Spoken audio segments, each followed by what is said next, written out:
Hey everybody, it's Pax. Welcome back to more Edge of the Earth campaign. Scenario 3, City of the Elders. But before we get started on reading any of the story, I want to take a look at those expedition supplies I earned in the last scenario to give you a better look at them, and go through my deck upgrades as well. So I've given the green soapstone, the mineral specimen, and the miasmic crystal to Amanda. I figure these icons are all fairly good for her. I think the miasmic crystal is generally quite good for either of them. The mineral specimen is pretty good for either of them, but I think I prefer it on her.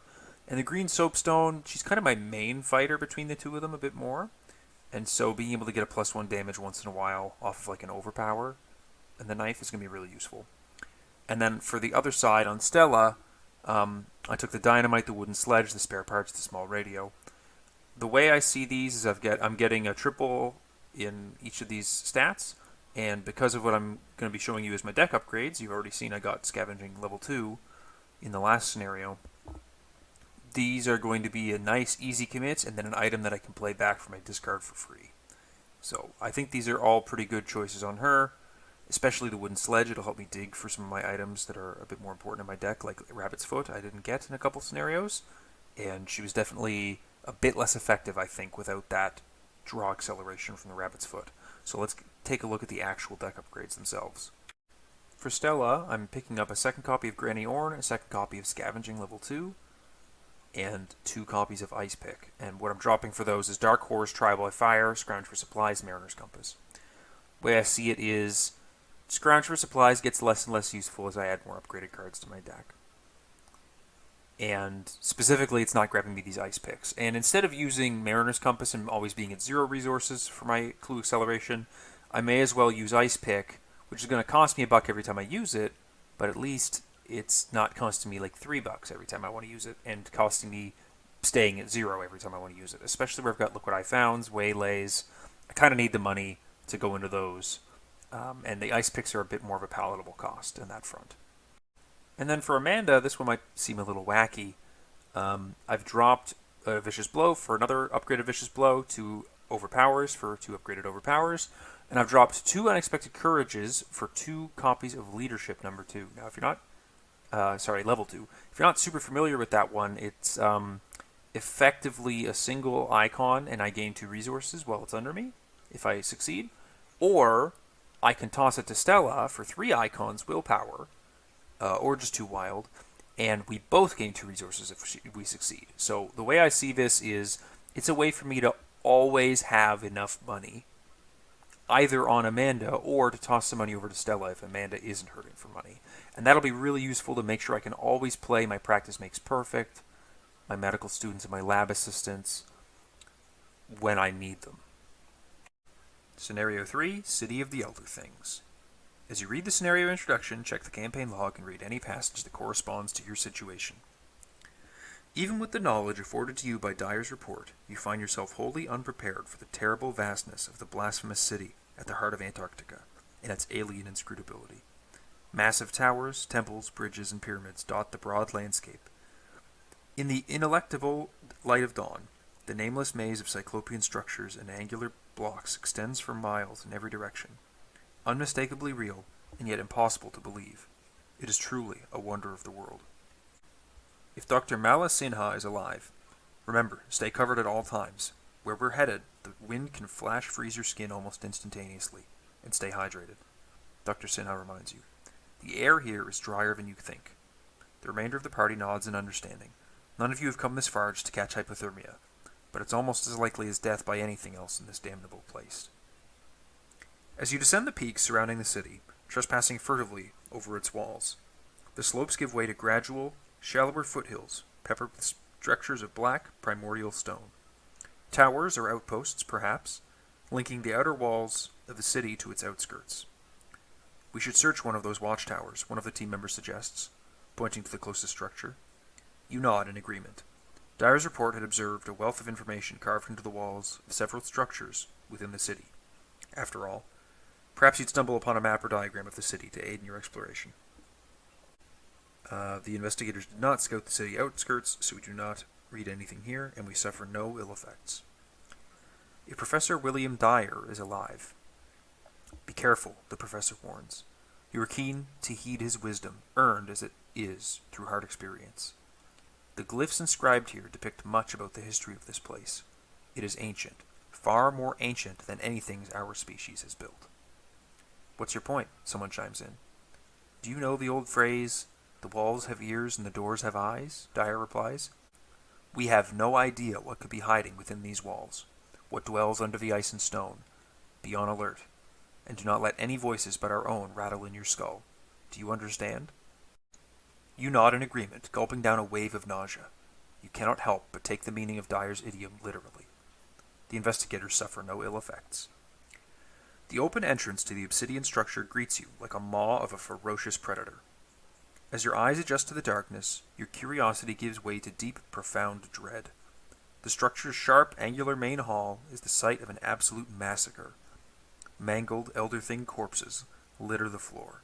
Piles of leathery gray flesh and sticky, misshapen organs, coated in thick, dark green fluid. You reel at the awful stench of death. These dead are not ancient.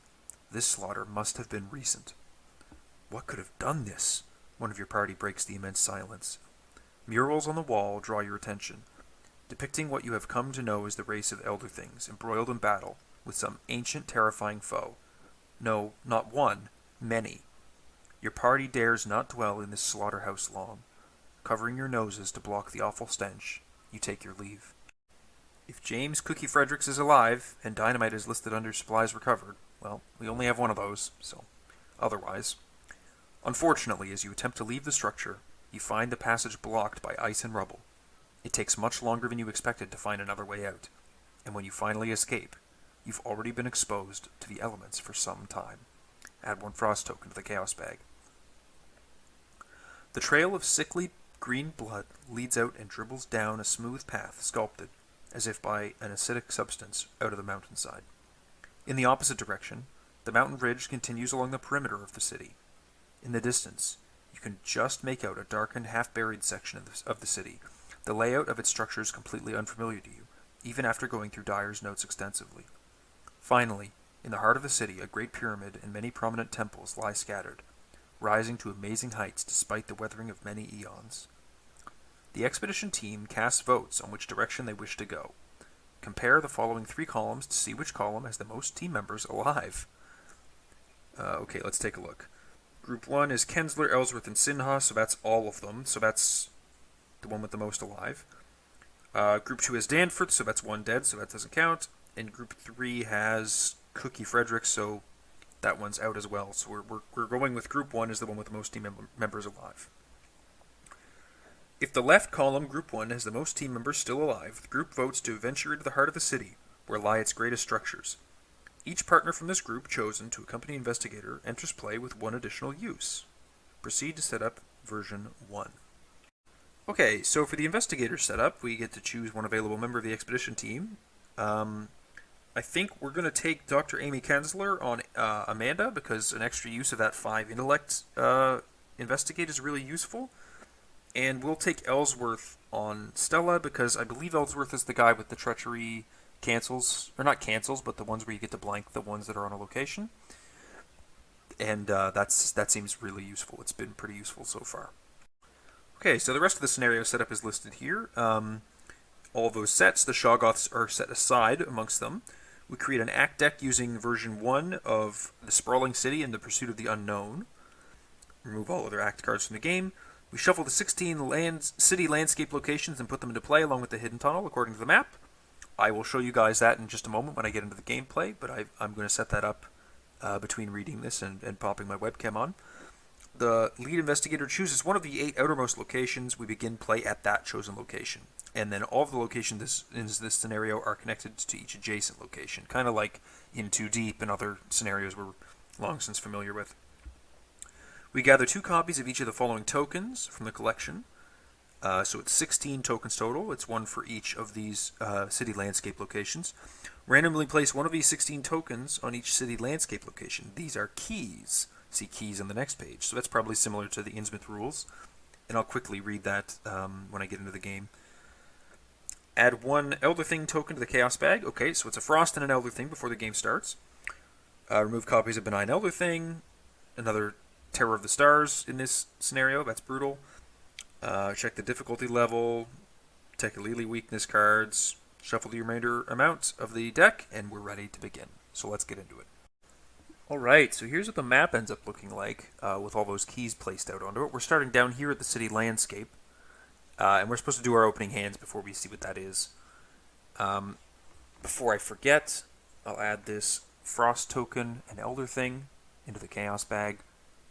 We're up to 2 Elder Things and 2 Frost tokens. And I'll quickly show off this bad boy. City of the Elder Thing, -X is the number of keys you control for skulls. Cultists are -2. If you fail, place a key you control in your location. Tablet is -3. If a Frost token was revealed during this test, you automatically fail instead. The Elder Thing is, if you fail, the nearest enemy moves once towards you. If it is engaged with you, it attacks. And let's take a look at our opening hands before we read that agenda. Alright, just shuffling up Amanda a little bit. A couple good shuffles in. Let's take a look at what she gets for an opening hand. Crack the Case, Dream Diary, Deduction, Grizzly Totem, Obscure Studies. That is pretty good. Really tempted to keep that basically as is. And then let's take a look at what Stella picks up. Already shuffled this one ahead of time as well, but if you've been watching this series so far, you'll know me. I want to get a couple quick ones in before I get too far into it. 2, 3, 4, 5. Stop me while I'm ahead, right? She gets both ice picks, a Live and Learn, the Wooden Sledge, and Cookies 32. Alright, so we're going to have a quick think about this, and I'll let you know what I decide. So what I think I'm going to do is I'm going to get rid of my 2 ice picks and my Live and Learn on Stella. And I'm actually just going to keep Amanda's, like I said I was. Playing the Dream Diary and the Grizzly Totem is like an amazing start. And this Wooden Sledge can get me items and supplies out of my deck anyways, so putting those ice picks back in isn't that big of a deal. So let's see what we get.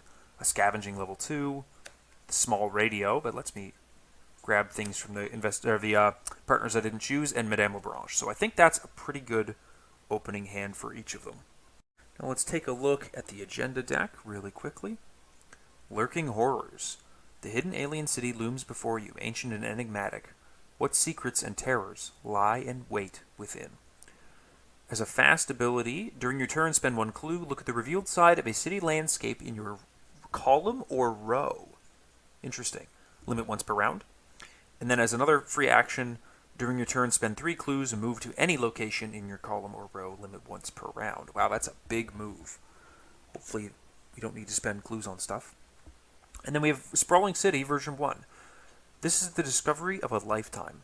Dyer's report was true, all of it. You must explore this ancient civilization in order to learn more. Spend 2 Elder Thing keys. Remember that the team studied the history of the Elder Things. Spend 2 tablet keys. Remember that the team discerned the origin of the Shoggoths. Objective: if the team has studied the history of the Elder Things and discerned the origin of the Shoggoths, advance. Okay, so I need both of these and both of these to advance this act. That is super fortunate because, like, we start here, we can spend 3 clues to get up there really easy. That's adjacent to that. That seems like a pretty good set of objectives for us. I'm going to give the encounter deck a quick shuffle just to get that sorted out. We'll go ahead and start with Amanda's turn with her forced ability where she draws a card and puts something underneath her. So let's see what she gets. Another deduction. Okay, well, a deduction's going underneath her. Oh yeah, right. Let's reveal this location that we start at, eh? City landscape all says the same thing on the back. Pretty cute art of a fucked up city, alien city. Yet now the sway of reason seemed irrefutably shaken, for the cyclopean maze of squared, curved, and angled blocks had features which cut off all comfortable refuge. It was very clearly the blasphemous city of the mirage in stark, objective, and ineluctable reality. H.P. Lovecraft at the Mountains of Madness. We are at the Temple of the Elder Things. 4 shroud, 2 clue location. After you reveal 1 or more frost tokens during a skill test at this location, take 1 horror. If there are no clues on the Temple of the Elder Things, choose 2 locations with keys on them. Swap each key on those locations. Group limit once per game. Interesting. And I had mentioned that I'd do a quick read of the keys rules again, so just as a refresher, the setup of the scenario instructs the players to place a random... Yeah. Okay. Keys can be acquired in one of two ways. If a location with a key on it has no clues, an investigator can take control of its key as a free triggered ability. Some cards may allow investigators to take controls of keys in other ways. When an investigator takes control of a key, place that key on their investigator card. If an investigator who controls one or more keys is eliminated, place each of those keys on their location. As an action ability, an investigator may give any number of their keys to another investigator at the same location. Perfect. Nice refresher. Alright, well, oh my god. I'm going to go ahead and go with Amanda first. Her first turn is going to be like super stupid easy, so we'll just get it done. 2 resources for the Dream Diary. 3 resources for the Grizzly Totem. And then I think what I'm going to do last action is I'm going to try and get both of these clues. And we're just going to go for it. So we're going to investigate with Dr. Amy Kensler, spending a secret and exhausting her. A base of 5. 6 from the deduction. 7 from the Grizzly Totem. 7 against 4. Bit of a shame because there's a lot of -4s in the bag right now. But I guess I could... No, I don't want to use the obscure studies to return this deduction to hand. That seems like a losing proposition. I don't like that. I'd rather save that for something that I really need back rather than just some clue compression. Because Stella and Amanda can both get clues pretty competently in this scenario. -3. No frost tokens revealed, so we get both those clues. We draw a card from the Grizzly Totem. Practice makes perfect. Like to see that. And then as a free action, or a free ability, we can take this tablet. And I think that we're going to take that right on Amanda. And that is her first turn. And then for Stella, let's think about how we want to handle this. It's a bit trickier, I think. So she's going to shuffle her mulligan cards back into her deck really quickly. I always talk about how I never make this mistake when I play in real life, but I guess I'm making a fool of myself. Okay. So, what she's going to do is she's going to go ahead and spend 2 on Madame Lebranche, 1 on the scavenging. We'll shoot rolled up a little bit. And then is she going to play Cookie's Custom? Yeah, you know what? May as well and get the buck out of it with Madame. 2 for Cookie Fast. Comes into play with 2 ammo on it. And then she'll use Madame to get a buck back. And then last action, we're going to go ahead and move over to this -2 token here. Because I figure with that one that lets us spend 3 clues to shove all the way over, maybe this will let us shove up to that elder sign, or that elder thing over there if it's good enough. This is the Ancient Planetarium. 2 Shroud, 1 clue. Spend 2 0 keys. Add 1 of the spent 0 keys to the Chaos bag as a Chaos token for the remainder of the campaign. Record in the campaign log, the team photographed the astronomical charts. Holy fuck. Okay, this is going to be an interesting scenario. For sure, this is going to be an interesting scenario. Okay, so Amanda gets her upkeep. 1 resource and a card. She gets a Dream Enhancing Serum. Love to get that in play soon. I forgot to play that Crack the Case. That was obviously getting played and she needed the money. Because she was at 0. And then Stella gets a buck and she gets a Resourceful. Okay, Resourceful's not super useful yet, but what I can do next turn is I can commit the small radio to an Investigate, try and pass by 0 and pull it back with that Scavenging. That's what I'm hoping to get done soon. We'll ready all of our stuff as well. Put a Doom up on that agenda. 1 out of 6, and we'll get an encounter card for Stella. A locked door. The location with the most clues and without a locked door. It's going to be going underneath Stella's location. And I'm just going to kind of slide that right there. Perfect. And then Stella gets a Reawakened Elder Thing. A 2/3/1 monster Elder Thing with Hunter. forced. When this enemy engages you, place a key you control in it. When it leaves place that key on its location. When an investigator at this enemy's location takes control of a key, this enemy readies, engages, and attacks them. Well, I think Cookie's Custom 32 is going to be mostly dealing with this guy. So we'll put him, shove Amanda's stuff over a little tiny bit and put him right there. Just making sure that lines up okay up on the screen. And now Amanda has to get rid of this deduction from underneath her and draw a new card. It's a shortcut. Well, bit of a shame, but she's probably going to put a deduction underneath her again. And she might not even bother helping Stella. I'm going to have Stella go first to see if she can avoid helping her. And maybe she can just head up this way. So now I want to get both of these zeros, now that I know what this location is doing. But what I can do is I can swap a 0 over to it, so I don't actually have to go that far. And I might do that with Amanda. It's hard to say. But more importantly, let's not forget our dream diary. Essence of the dream goes to her hand. I guess that's when her turn begins. So yeah, we'll put that to the side and we'll get Stella done first. I think what Stella is going to do is Stella is going to attempt evade against this guy. So we're 4 against 3.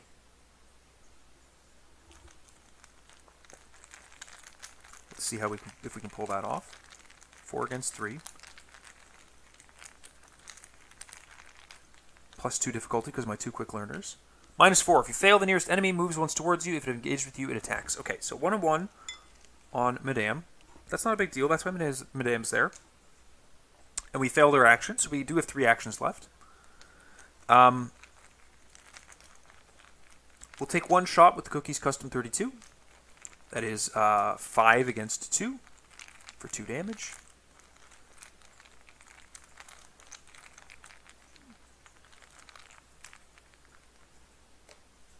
-2. If you fail, place a key you control in your location. But we don't.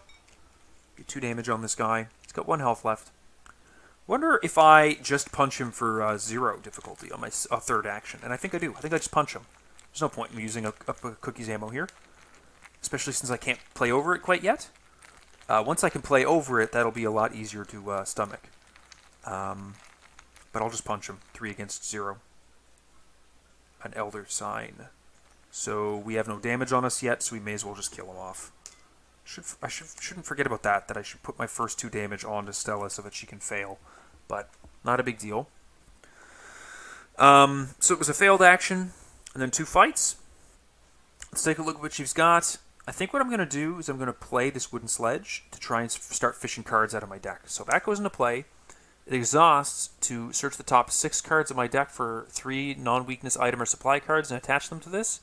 And while it's under my control, face-down cards attached to it may be played as if they were in the hand of any investigator at its location. So that does mean that if Amanda's with me, then she can start taking them. But it is Amanda's turn now, so she'll get the Essence of the Dream to her hand. And I think we are going to use this ability to move the 0 over here. I think that seems pretty good. Yeah, we're going to use that ability to move this -2 and this 0. Hopefully we can just kind of come scoop them all up. So that's 1 action. Second action, we're going to 1, 2, 3 for a Dream Enhancing Serum. We're going to shortcut over to catch up with Stella. We're going to use one of Ellsworth's tokens, which does exhaust him, but I'm not going to bother because I'm not going to use it again. We're going to treat the locked doors if it's blank. And then we're going to investigate with Amanda using Dr. Amy Kensler. Oh, I forgot to use her ability last successful investigate. Let's just turf a card off the top of this. Grumbling Ruins during this test. If you reveal a chaos token that matches a key on your location or under control of an investigator at your location, you automatically fail. For each point you fail by, take a damage. Yeah, let's get rid of that. That's a lot of damage. We're going to investigate again. 5, 6, 7 against 2. No point in putting the Essence of the Dream into that. I could try and find a Perception and get it in my hand for a couple of draws. Do I want to do that? Yeah, I've got all my stuff that costs money in play right now. in my hand. So let's play a practice makes perfect. 1, 2, 3, 4, 5, 6, 7, 8, 9 cards for a practiced card that I can commit. I could put the perception in. I could put the leadership in for $2 more, but the perception is what I said I was looking for. So we're investigating 5, 6, 7, 8, 9, 10 against 2. And if it succeeds, the perception goes back to our hand. And we get an extra draw from the Grizzly Totem as well. And then we also got Dr. Amy Kensler's ability to resolve. Lots going on this one. Pretty high stakes. Let's go ahead and not draw an auto fail. How's that sound? -3. Cool. So, first things first, we're going to resolve the perception, which is 2 draws because we succeeded by 2 or more. A Eureka and a knife. Knife's good to see. Perfect. And then a draw from the Grizzly Totem. A lab assistant, also quite good to see. We'll do Dr. Amy Kensler's ability. Nebulous Miasma. Attached to your location. When you end your turn at the attached location, each card you control with Sanity, including your Investigator, takes 1 direct horror. At the end of the round, discard Nebulous Miasma. Well, that's a bit of a gimme because we're leaving here next turn. So we'll leave that on top. We'll take 2 clues from the deduction that was committed. And finally, we'll take the 0 onto Amanda as a free ability there. Okay. Pretty successful turn, I think, for Amanda and Stella. So let's do upkeep. Card draw for Amanda is a Tekelili, take a damage. 1 damage goes right there. This goes underneath the Tekelili deck, which I've got way the heck over here. And a resource. Okay. And then Stella gets a Take Heart. Excellent. Take Heart is going to help me get through the cards that I want to see sooner. So it's pretty good upkeep. Happy with that. Get another Doom up on the agenda. 2 out of 6. We'll get this Nebulous Miasma, which is going to go away at the end of the round here on our planetarium. And then Stella gets a Guardian Elder Thing, a 3/4/1. When you deal damage to Guardian Elder Thing, for each point of damage dealt, discard the top card of your deck. Draw each weakness. Draw them this way. Yikes. Well, he does have Hunter, and he's a 1/1. Let's think about how we're going to deal with this. I think Amanda's got to first discard this. Get a card from her deck. An Overpower. Ha ha ha. Overpower is going to let me punch this guy a bunch of times. And I think that's what we're going to do. The problem is she can like punch him twice and then run away. Is that a problem? No, I think that's fine actually. Yeah, let's put the Overpower underneath her. That'll also let me power through my deck a bit. Yeah, I think I'm happy with that. And that means she's probably going to want to go first, because Stella can just shoot this guy for 2 damage after she's hit him twice. So I think Amanda's turn is going to be punching him twice and then walking away. I'm a little nervous that Stella's going to get left behind. But she can block this Nebulous Miasma with Ellsworth if she needs to. This is... treat the text box as if it were blank until the end of this turn, and this is when you end your turn at the attached location. So this triggers before that lasting effect runs out. So let's have a think. Okay, so Amanda is going to take a punch against the Guardian Elder Thing. She's going to take a punch at 1, 2, 3, 4, 5, 6, 7 against 3. That is 4 up. I think 4 up is good enough. She might only get one draw off this, but I think that's fine.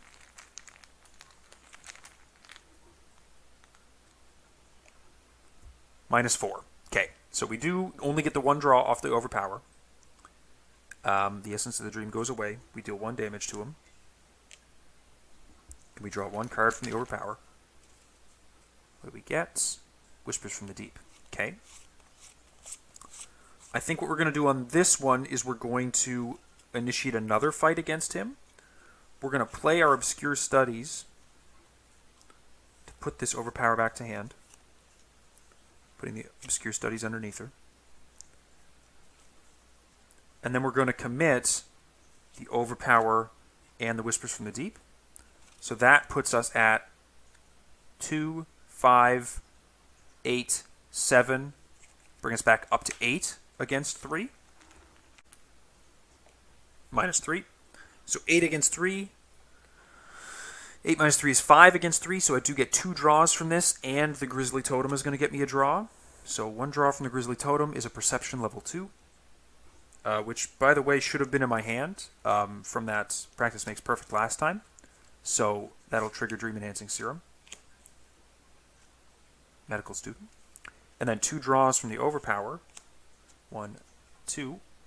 Leadership and Promise of Power. And then 1 damage on this arsehole. And then we are going to calmly walk away, so as to not incur some direct horror. We're going to walk to this Zero City landscape, the Stone Bridge. 3 Shroud, 1 per Investigator clue location, so 2 clues on that.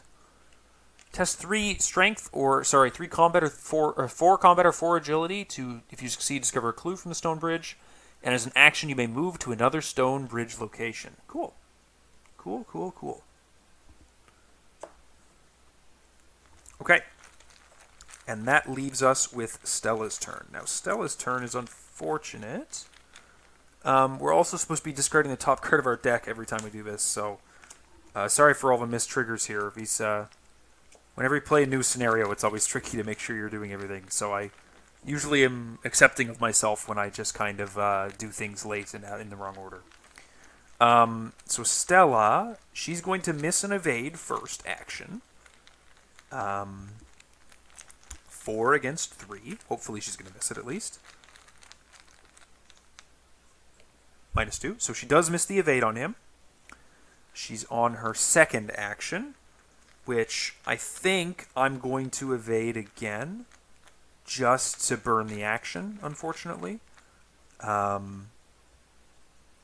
Should have committed the Take Heart to that, but that's fine. We're going to evade him again, because I want to take the cookie shot with the -2 difficulty. I don't want to be just 2 up. That's not really acceptable. -2, if you fail, place a key you control in your location, so it isn't a failure. We do evade him. I'm just going to leave him in front of me because I'm going to immediately take a shot with Cookie's Custom. And we are shooting 5 against 1.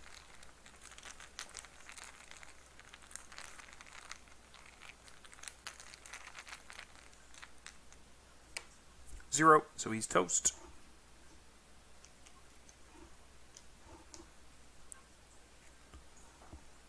We have 1 action left. We can either use the sledge now and use a charge of Ellsworth to get rid of this miasma, or we can just move up with Amanda and risk not being able to do it next turn. And I feel like I'd kind of prefer using Ellsworth to dodge this and use the sledge now. So we're going to exhaust this, search the top 6 cards of our deck for an item or supply card, and attach them to the wooden sledge. 1, 2, 3, 4, 5, 6. We don't have a ton, but I think it's a little better than just a card draw. Track shoes. Well, at least I don't have to deal with these the next turn. So the track shoes is on my wooden sledge, and I can play that from there now. I could even play it onto Amanda, which is almost tempting, to be honest. It might be kind of funny to put that on her. But I don't think I'm actually going to do that. So Ellsworth is used up. That makes the miasma not deal me a direct damage to myself, Ellsworth, and Madame. And then that's going to expire at the end of the round as well. So I'm just going to discard that now so I don't forget. Okay, so that's upkeep. We get a buck on Amanda and a Vicious Blow level 2. Would have been nice to have that last turn, but that's not that big of a deal. These are both ready. And then on Stella, we get a Neither Rain Nor Snow, another resource. Neither Rain Nor Snow is always nice to have. You can't really begrudge a Neither Rain Nor Snow. Go ahead and put a Doom up on the agenda. Then an encounter card for Amanda. Miasmatic Torment. If you control a partner asset, exhaust them and attach Miasmatic Torment to them. Otherwise, Miasmatic Torment gets surged. The attached asset cannot ready. At the end of your turn, the attached asset takes 1 damage or 1 horror. Test 3 willpower or 3 intellect. If you succeed, discard Miasmatic Torment. Well, fortunately, we have this willpower boost from leadership, and we also have perceptions in hand that are not triggering our Dreaming Dancing Serum anymore, so we're going to get that off of her. But that's a threatening one. That is a treachery with a threatening aura. And another Guardian Elder thing. Goodness gracious. That is not fun to have. Oh, she forgot to discard the top card of her deck when she dealt 2 damage for each point dealt. An old keyring and a dynamite. Fine. I think one of those would have been the weakness, but I don't know. I shuffled at this point and I wasn't paying attention to the order, so it is what it is. Alright, so let's take a think about how we're going to do this turn. I suppose, as always, I should just go ahead and do Amanda's first, because I can. The green soapstone. Nice, okay. And we're going to go ahead and put that perception under her because we want to get that off of Dr. Amy Kensler. I would like it if she survives because I feel like there's something going on with her in the story. That if she doesn't die, that I'll be a happy little camper. You know, unfortunately, I think what's going to happen is Amanda's going to come back and deal with this Elder thing so that Stella doesn't have to dedicate as much time to it. It's kind of a pain, but it is what it is. And so we're going to go ahead and, instead of attaching the perception, we're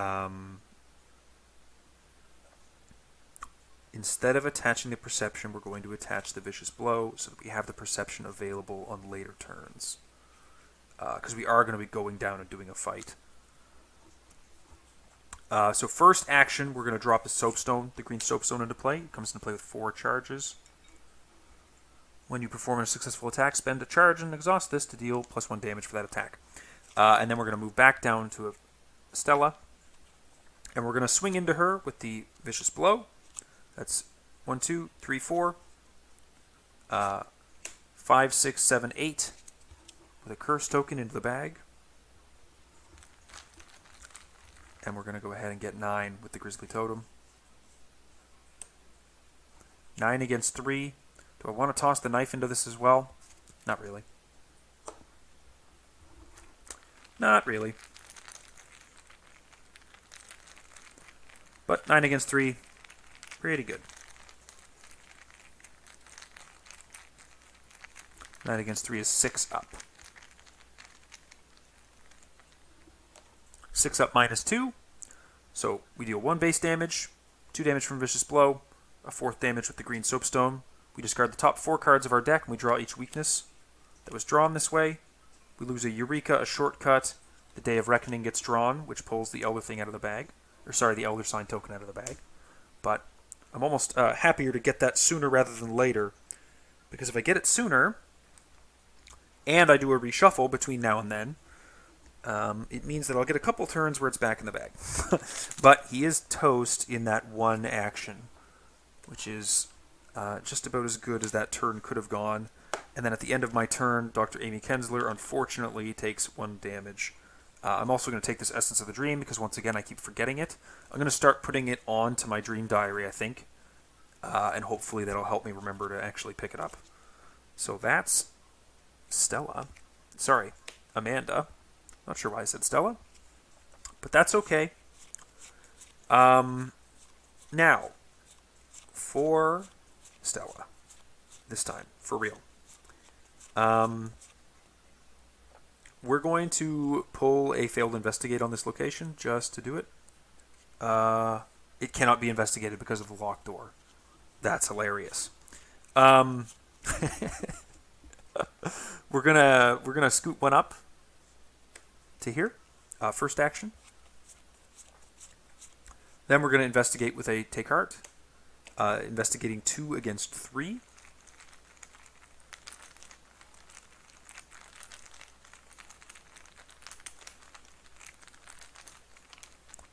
Two against 3. -1, so we fail. Draw 2 cards. Madame again. And another Neither Rain Nor Snow. And 2 resources. We have 2 actions left now. We're going to investigate the location. 2 against 1. We're going to toss the small radio into it to be 6 against 1. Sorry, 5 against 1. 4 up. I just pulled that. I gotta be really careful about this. I keep thinking I've done that when I see all these tokens all over the board. Oof. Fuck. Okay. 5 against 1. +1. Great. So this is successful investigate. I'll get a clue. I'll toss this dynamite into play, or I'll toss the key ring into play.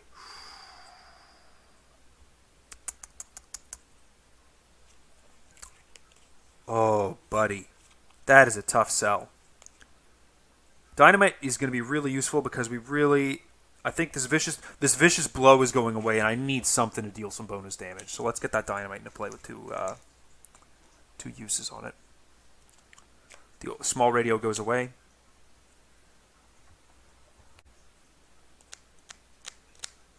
Got the money for it. I've got the time for it. Let's play the track shoes now. Okay. So that's that turn. Amanda readies. Stuff starts standing up. I did not remove this off of Amanda, which is something I actually meant to do with Stella. So hopefully we don't get too bogged down that she can't do it herself. A second lab assistant. 2, 3, 4, 5, 6, 7, 8, 9, but I've got a couple of duplicates, so we do get to draw with the Dream Enhancing Serum. A miasmic crystal. So we've got 1, 2, 3, 4, 5, 6, 7, 8. Great. So if I can play that lab assistant next turn, I'll be in really good shape about my hand size. And then Stella gets a resource and a card. Granny Orne. Perfect. And this Madame Lebranche has taken a bit of a beating. We've got exactly the money to play her. That'll help us pass this willpower test on Amanda over here. What I'd love to be able to do with Stella is grab this clue, come over, and test that off of her. I don't think that's going to happen. I don't think that's going to happen.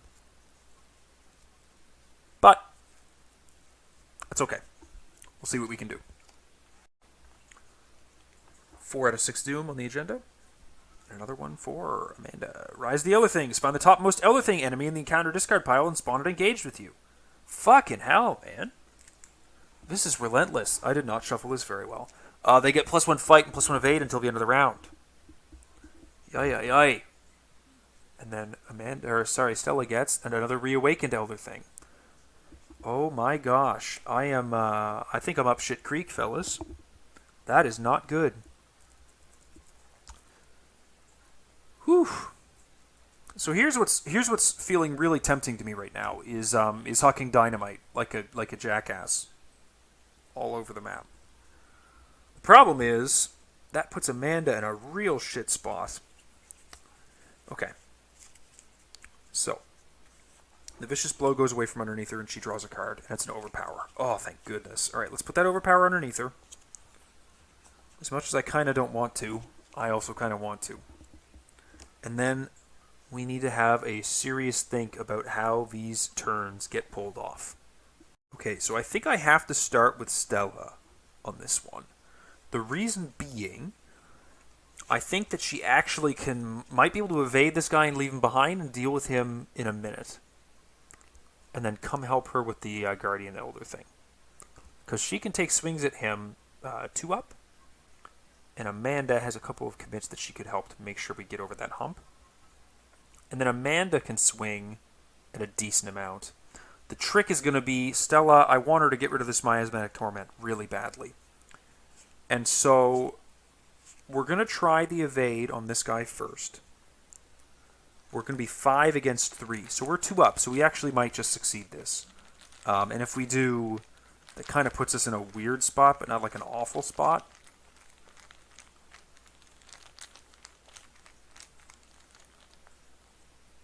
-3. So we do fail. We have 3 actions left. We're going to evade him again, 5 against 1. We are really getting bogged down with these guys. We have spent a lot of turns killing enemies and not making progress. I think this might be a bit less of a successful scenario than the other ones have been, fellas. -1, so he does get evaded. And he's back at the stone bridge here.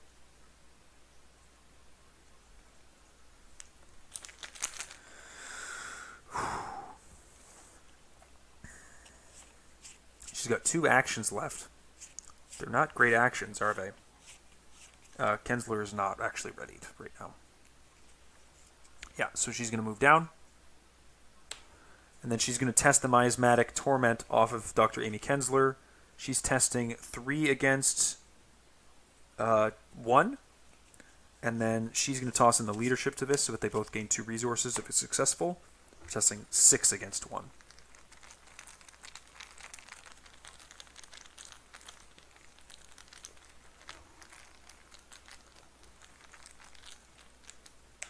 -2. So if it is successful, they each gain 2 resources, which they don't properly need right now, but they might need them later.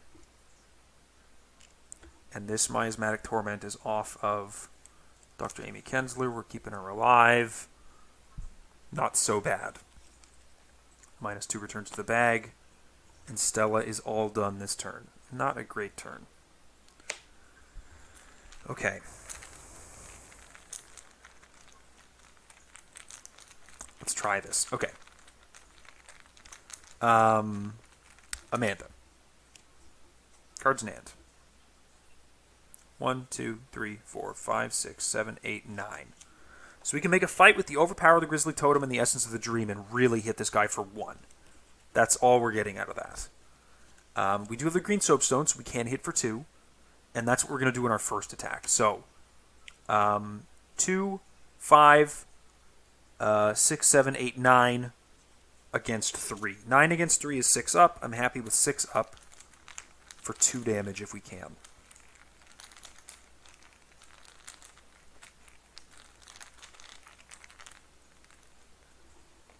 Zero. Perfect. So we'll put the Essence of the Dream right back on that Dream Diary. We will hit him for 1, expending a charge here, hitting him for a second 1, discarding the top 2 cards of the deck and drawing any weaknesses from it. Okay, Med Student and a Dream Enhancing Serum, not the greatest. And then we'll draw 2 cards with the Overpower. A Vicious Blow level 2, perfect, and a Promise of Power. Oh, that's excellent. Whew. Okay, perfect. That is great. So this 0 goes back to me because the other 0 is under him. That's what I just pulled. We're gonna swing at him again with the Vicious Blow committed, and we'll use a Grisly Totem on that one. So 5, 6, 7, 8 against 3. Is 8 against 3 good enough? 8 against 3 is good enough.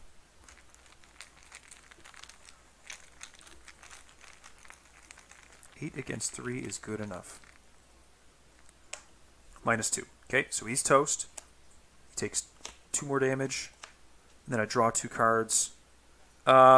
When you deal damage to him... Okay, let's not be stupid about this, though, right? Right? Let's not be stupid. We draw our 2 cards with Overpower first, putting these into hand. And then we deal him the 2 damage, where he discards cards off the top of our empty deck. Fine, right? And then last action, let's go ahead and spend 2 to play that Lab Assistant. She goes into play. After she enters play, I draw 2 cards, shuffling the deck, putting a Sanity on her. Excuse me, a Horror on her. Actually, I'm going to put that one on Amanda so that she can heal it off herself with a medical student later. If she needs to. And then next turn we can just blow this guy up with dynamite before we walk in, right? Like, it's easy at that point. So I think we're looking a bit... We're sitting a bit prettier now. Hopefully that's the last of his, like, flood of enemies. And hopefully we can get another vicious blow out of her deck so that when that fucking Terror of the Stars spawns again at this agenda turn, we can kill him in one turn as well. So 2 cards from the Lab Assistant are a Leadership and a Crack the Case. Okay, so we've got a lot of duplicates in hand right now. Let's just pop that Magnifying Glass into play. There's no point in not at this point. Oh, we're not actually at that many duplicates. So we're at 1, 2, 3, 4, 5, 6, 7, 8, 9, 10, 11. 1, 2, 3, 4, 5, 6, 7, 8, 9, 10, 11. Right. It's 1, 2, 3, 4, 5, 6, 7, 8, 9. Yeah, okay, so we're good. All right. That is both of our turns. So everything ready is on this side and that side. This guy's ready at his location, ready for a dynamite is what he's ready for. We'll draw a card on Amanda, a shortcut, and gain a resource. And then we'll draw a card and gain a resource on Stella. The spare parts. Great. Okay, we get a Doom up on the agenda, 5 out of 6. Getting pretty dicey there. Let's see what we get on Amanda. Another Reawakened Elder thing. Jesus fucking Christ. Did I shuffle this deck? I swear you saw me shuffle it. And then on Stella, Peril, you must either lose 2 actions or shuffle the top 2 cards of the Technically deck in your deck without looking at them. Well, I think I know what we're doing. Because we do not want to lose actions right now. I cannot afford that type of tempo loss. A couple of card draws? Yeah, I can afford that. But actions are not something I have as a luxury at the moment. And so we'll be putting these 2 Technically cards into the deck.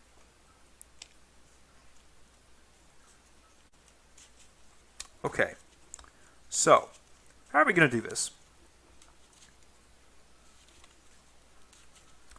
I guess we take a look at what Amanda's turn is looking like first.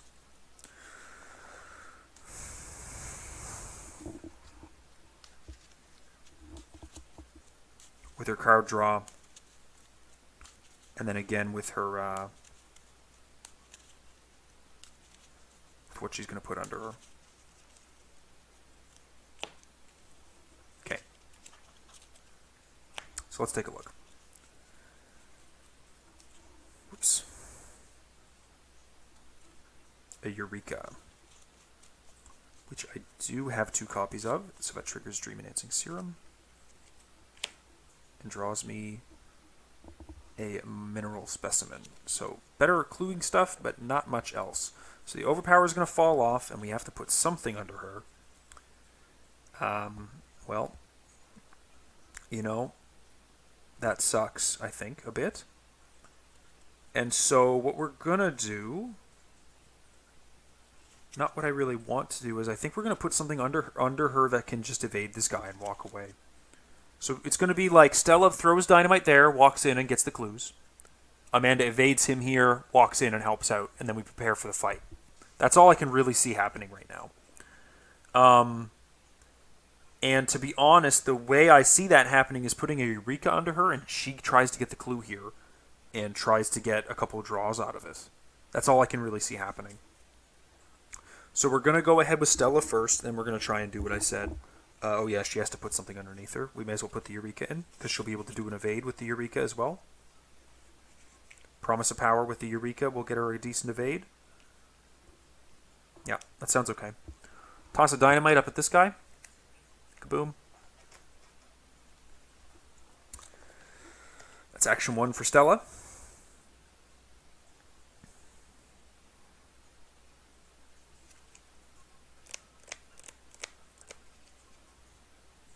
Yikes. Okay. Action 2 for Stella. We'll head up to the stone bridge. Are we going to try the track shoe test? I think I might, actually. I'm going to try the track shoe test to see if I can't fail it. Because then I get an extra action. And if I don't fail, then at least I get to explore the location, right? And I can just always walk back if I need to. Yep, okay, I'm happy with that. -1 from the frost. So we are currently 5 against 3. That's -1 is 4 against 3. So we're probably failing this. And a 0. Okay, so we do succeed. So let's put those back in the bag before I forget what everything is. Let's head up to this -3 location. This is a 2 per investigator clues. Each time a chaos token is revealed during a skill test at this location, if a key matching that chaos token is on this location or under the control... Sorry. Let me reread that. Double its modifier if a key matching that chaos token is on this location or match under the control of an investigator at this location. Okay, so the modifier of the tablet and the -3 and a 0 will be doubled here. So that'll be tricky to get. We have 1 action left because we passed that. Let's go ahead.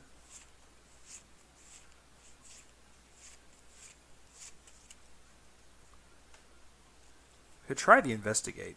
I kind of feel like I want to walk back to Amanda though, so I can huck that dynamite when I need to. So it depends on who the guy spawns on, I suppose. Probably the guy with the most keys, so it's probably going to spawn on Amanda no matter what I do, isn't it? Yeah. But hopefully this guy's going to be evaded here, and I'd like to kill him next turn. So I am going to move back. Third action. Okay, so that's Stella. Okay. Let's go ahead with Amanda. Essence of the Dream to hand. We're going to attempt an evade.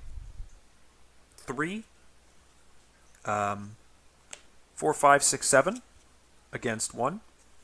So hopefully he gets evaded at this location. It's 6 up.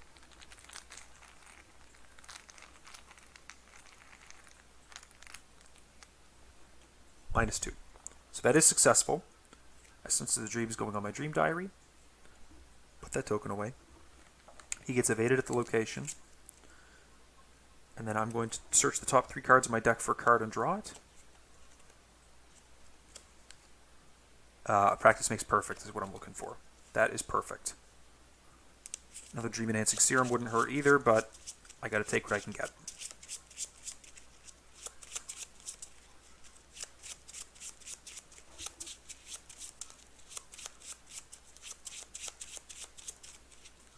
I think that Amanda needs a Charisma to either get both her lab assistants out or to have a medical student be able to be dropped in really easily. Okay, so next we are going to shortcut up. So that's action 1. Action 2, we will investigate here. 4 against 3.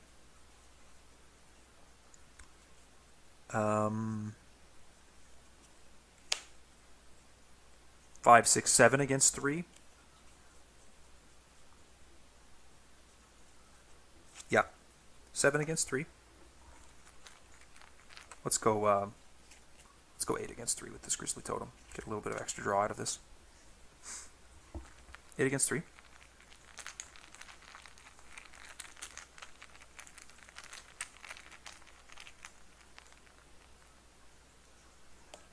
-4.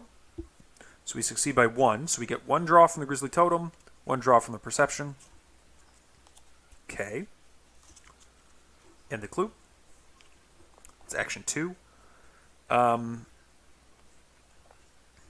pick up that 0 off of it. I really would like to get the 0 in the bag. That'll be really nice. Let's go ahead and play this Crack the Case as well. Just get some $3 over here. I don't think it really hurts. Does it matter if Stella gets some? Oops, dropped the resource. That's 2 on Amanda and 1 on Stella. Took a quick break to take a think about it. And then last, I think I'm just going to pop this other Dream Enhancing Serum into play for 3 actions. Sorry, 3 resources. Get it out of circulation of the cycling. So, upkeep for Amanda. She draws a deduction. So let's see what she's got in hand. 1, 2, 3, 4, 5, 6, 7, 8, 9, 10, 11, 12. I do have to discard 2 cards. I think I'm going to get rid of first a knife because I'm just not getting the actions to play it and it's just 1 icon. And second, a Eureka because I'm not triggering Dream Enhancing Serum off it right now. So 1, 2, 3, 4, 5, 6, 7, 8, 9, 10. Perfect. And then Stella gets a card draw, an old keyring, and a resource. Boom. I'm tempted to play this so that I can scavenge the other one back really quick and be able to start cycling cookies. It's actually, I didn't realize how tough it would be to push this out of my hand on this deck. So let's go ahead and get into the next agenda. So we get up to 6. These all pop off. This pops off as well. Getting our Elder thing back. Elder sign back, excuse me. And Lurking Horrors goes to B. Awakened Monstrosities. The walls of the city call to you in surreptitious whispers, ethereal songs indecipherable to human ears, and yet somehow familiar all the same. You try your best to shut them out, to make believe it is just your imagination. But not all of your companions are as successful. Read Scenario Interlude, Gaze into Madness in the campaign log. Find each surviving expedition member, including those currently under an investigator's control who do not have a checkmark drawn next to their name in the expedition team section of the campaign log, and choose one of them at random. If there are no such expedition members, skip the rest of this interlude. Well, we do have them, so let's draw them at random first. I think we did this wrong last time, technically speaking. So Ellsworth is here. Dr. Amy Kensler is here. The remainder of them here that have not died are here. We'll shuffle those up a bit. Really hope it's not one of the guys that we have in play. Especially hope it's not Dr. Amy Kensler. But let's see what happens.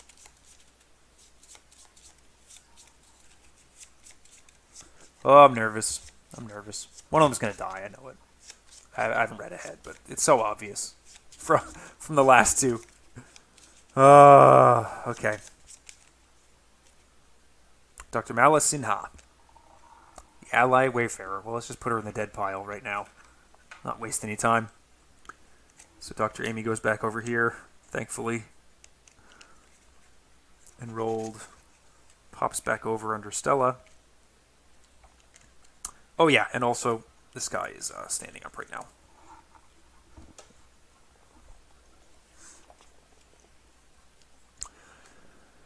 You don't notice the effects the whispers have on your party until it's too late. Your companion is not just studying the wall, they are leaning against it, placing their ear upon it, their eyes glazed over with rapturous stupor. When they reach the door, they either do not notice or choose to pointedly ignore. The dribble of a hideous miasma that seeps between the cracks, the thick gray mist that threatens to engulf them whole. You shout a warning just as the door opens, and know enough to look away, at just the moment the miasma reaches out. What it is that your teammate sees, you will never truly know. You catch only a glimpse of the unspeakable, bottomless misery that dwells on the other side. If the victim is Danforth, which it is not, your companion stands petrified in the doorway. Whether by sheer terror or compelled by some unknown force, you cannot tell.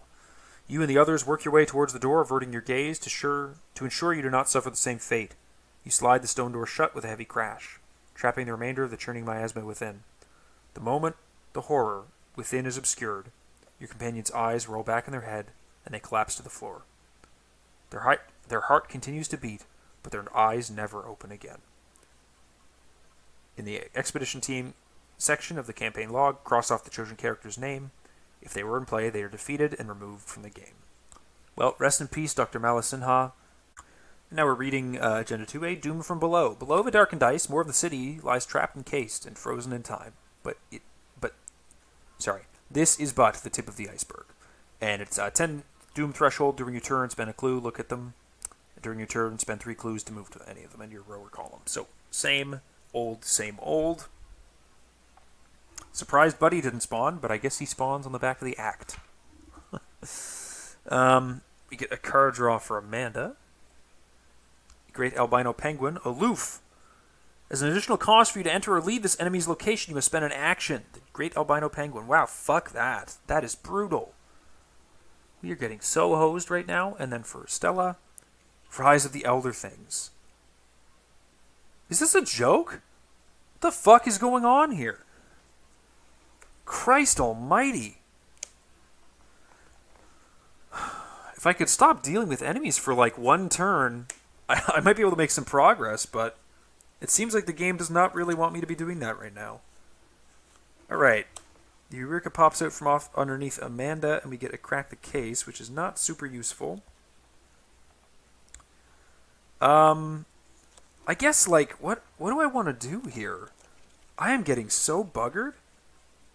I guess I'm going to practice makes perfect to grab a Vicious Blow out of the deck again. So, well, let's put the Overpower underneath her to make sure that hit lands.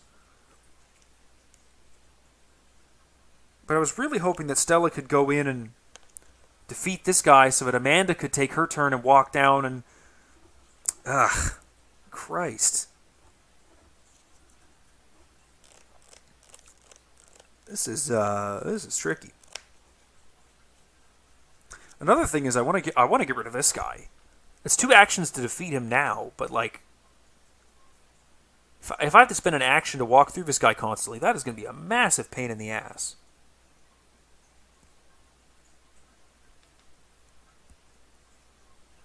And we're going to have to speed along soon because 10 turns, I mean, it sounds like a lot, but it's not going to end up feeling like a lot once I actually get to it.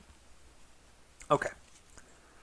Well, I think this is the best we can do is to start with Amanda and punch this guy out. So we're going to punch the Elder Thing, the Awakened Elder Thing. Essence of the Dream does go to hand. We're punching for 5. Let's for 2, and then we'll use a Practice Makes Perfect. 1, 2, 3, 4, 5, 6, 7, 8, 9. Get a Vicious Blow to commit to that. So that's 4. And then now we're 7 with the Overpower. 7 against 2. Kind of want to be higher, if I can.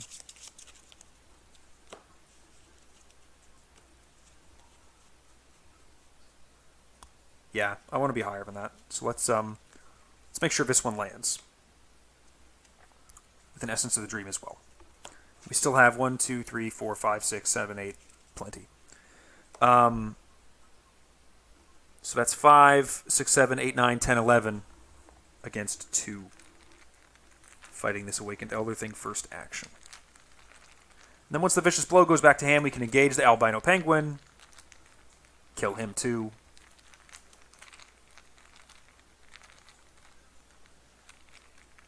Also, I think this guy has +1 fight right now, and I feel like I forgot about that on a different turn. So hopefully we didn't fail tests because of that. I'll have to double check that when I go back and edit. -1. Okay, so this guy's totally dead. Like, super, super dead. The Vicious Blow goes to hand. The Essence of the Dream pops off to the side. I get 2 draws from the Overpower because it was definitely more than enough. Did I actually shuffle that? I feel like those are the top cards of the deck. I'm pretty sure that's the exact same order I put it down in. Or if not, then it was a ridiculous shuffle that I just like didn't do very well. Okay, let's try that again. Obscure Studies, and Whispers from the Deep. Okay, and then second action, she'll engage this Albino Penguin. Yeah, that couldn't have triggered. And then she will take a punch against him as well. So we're going to be punching with... Let's go ahead and...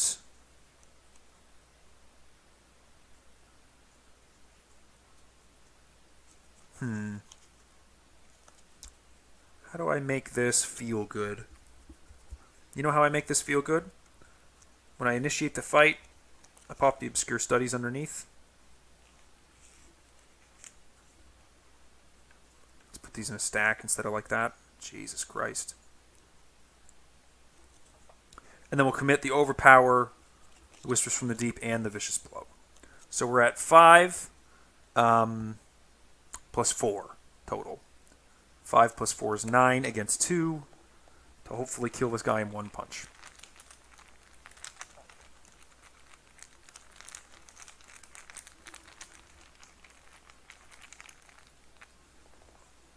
This -1 is still on the table. It should not be. Let's do this with a real test instead of just pulling tokens out like an asshole. That sounds good to me. 0. Okay. So he's toast as well. Yeah, great albino penguin. The giant albino penguin is toast. And I draw 2 cards from the Overpower, Deduction, and a Practice Makes Perfect. I have 2 deductions in hand, so I use my Dream Enhancing Serum to draw 2 more. It's a Promise Makes Power. Sorry, Promise of Power and a shortcut. The question is, do I want a shortcut now? I mean, I may as well spend it now. Yeah. Let's whoopsies, just dropped my deck there, but I'm going to shortcut. Actually, no, I'm not going to shortcut. I am going to save that because I need her to come here and get that 0 put in the bag. So we're going to just keep that in our hand for now, and we'll spend our clues to zip around the map in a couple minutes. So that's Amanda's turn. Complete. Stella's going to go ahead and use her next dynamite charge to blast this guy. Get the fuck out of here. Okay. And now she has shit to do. Does she have shit to do, really? Kind of. She's going to play the spare parts and immediately put another dynamite charge on. So it's actions 1 and 2.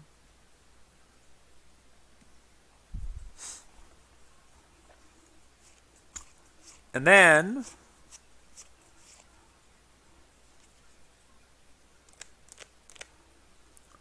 she's going to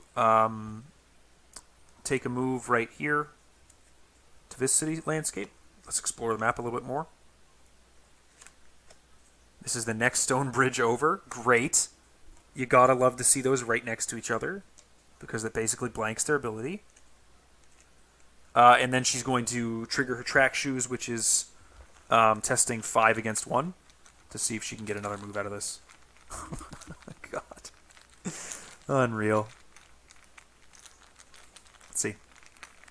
Come on, lady. -1. 4 against 1.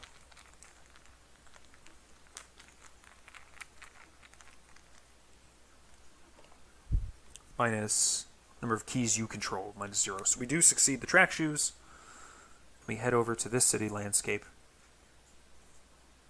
Roofless Rampart is a 2 clue location. Spend 2 -1 keys. Either remove 1 doom from the agenda or choose and discard it from play 1 non-elite enemy or treachery. Record on the campaign log that the team discovered in an ancient vault. Wouldn't mind getting that one done. And the 2 -1s are right here next to each other. Removing doom, you know, it's not an undue effort to get 2 clues off there and maybe only 2 clues off here, right? So that might be worth getting a doom off. So let's flip Amanda over. Get these up here. Draw that top card. It's a med student, which is going to draw me 2 cards with the Dream Enhancing Serum. 1 is a Vicious Blow. 2 is another card from the deck, and then a horror onto the lab assistant. You know what this deck could really use is an Archaic Glyphs, so that she can play these assets out of her hand. An Archaic Glyphs, what's it called? Guiding Stones? Or no, it's the Markings of Isis. So she could play these assets as she's doing other stuff, and a Perception to hand as well. And now her hand is like way oversized right now, so let's take a look at what we have in duplicate. We definitely have 2 med students, because I just drew another one. I think those guys are going to be going. Jesus Christ. Okay, let's take a think. Okay, so I'm going to go ahead and discard the Miasmic Crystal, a Crack the Case, and 2 med students. Take a resource. And then Stella will get a card draw, which is a Waylay and a resource. Waylay would have been nice to see earlier, but not a big deal. Hopefully we're over this hump of enemies. That's 1 out of 10 Doom. Get an encounter card for Amanda. An Other Thing Scavenger, so we're not over the endless enemies. Hunter, after he attacks you, discard the top 3 cards of your deck, draw each weakness card drawn this way. And then Stella, another giant albino penguin. I swear to God that there's encounter cards in this deck. I thought it was more treacheries than enemies. This is nuts. Okay, well, I think I know what Amanda's doing. She's going to be putting this vicious blow underneath her, but I'd really prefer to not have to keep doing this. This is starting to get a little silly. Um, but she does draw a card as well, which is her other shortcut. So hopefully, with 2 shortcuts to burn, hopefully we can do something cool on our turn and make some actual progress for a change. So let's go ahead and just get Amanda's done and say that we're complete with this bullshit. The dream essence of the dream goes to hand. She's going to fight this Elder Thing Scavenger.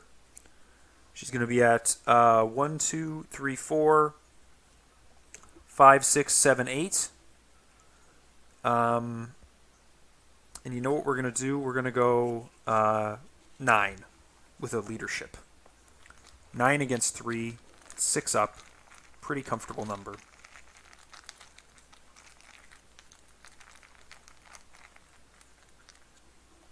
-2. So we do succeed by 2. He takes 3 damage, defeating him in 1 action. We get 2 resources for our effort because of leadership. And then this Essence of the Dream gets whisked away.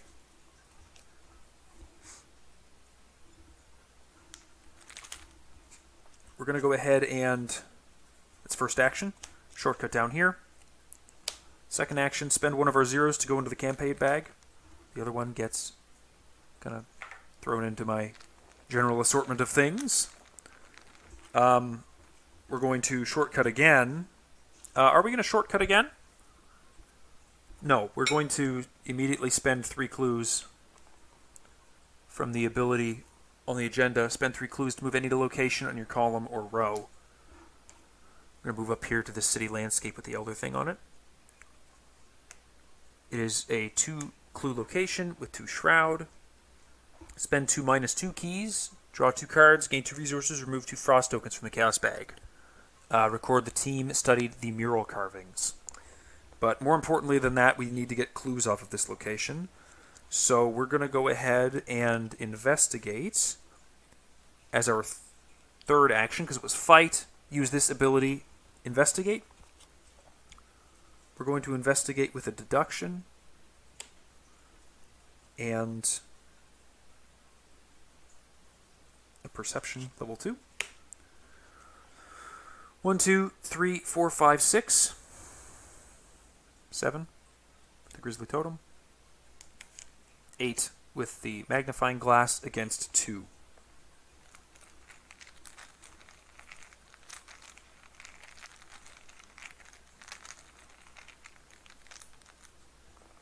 -1. 2 clues.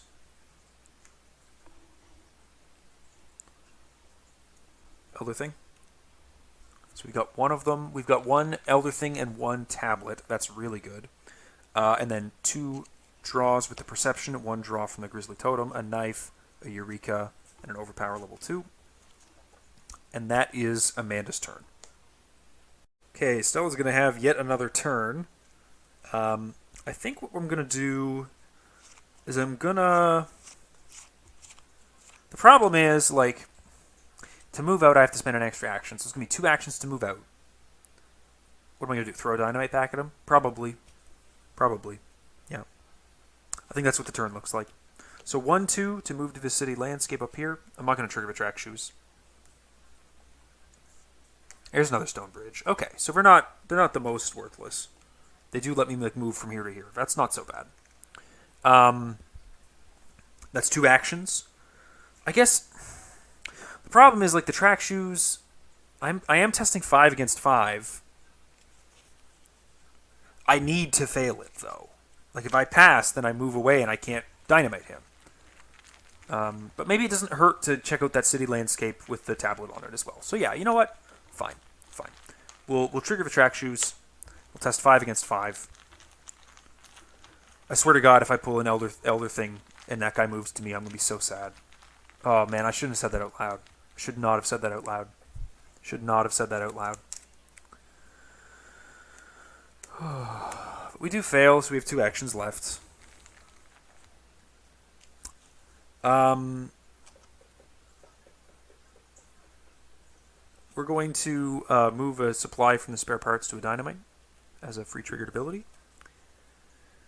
we are going to toss the dynamite onto ourselves, dealing him 3 damage and dealing us 3 damage.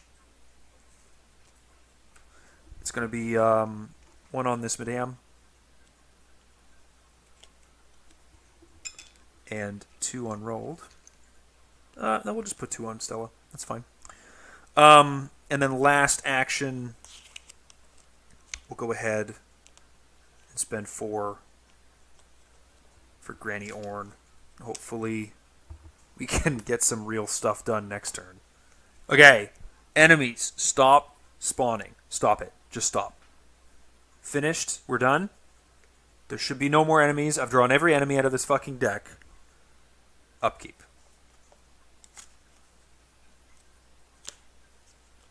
Day of Reckoning. Oh, Elder Sign. I wish I got to know you better, buddy.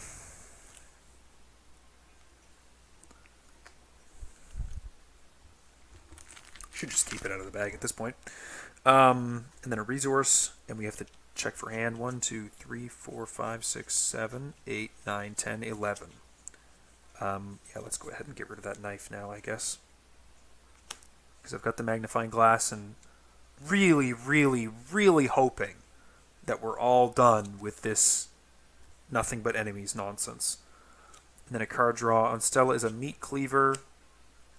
Great. I actually have things to play over this Cookies 32 with now if I want to play stuff over.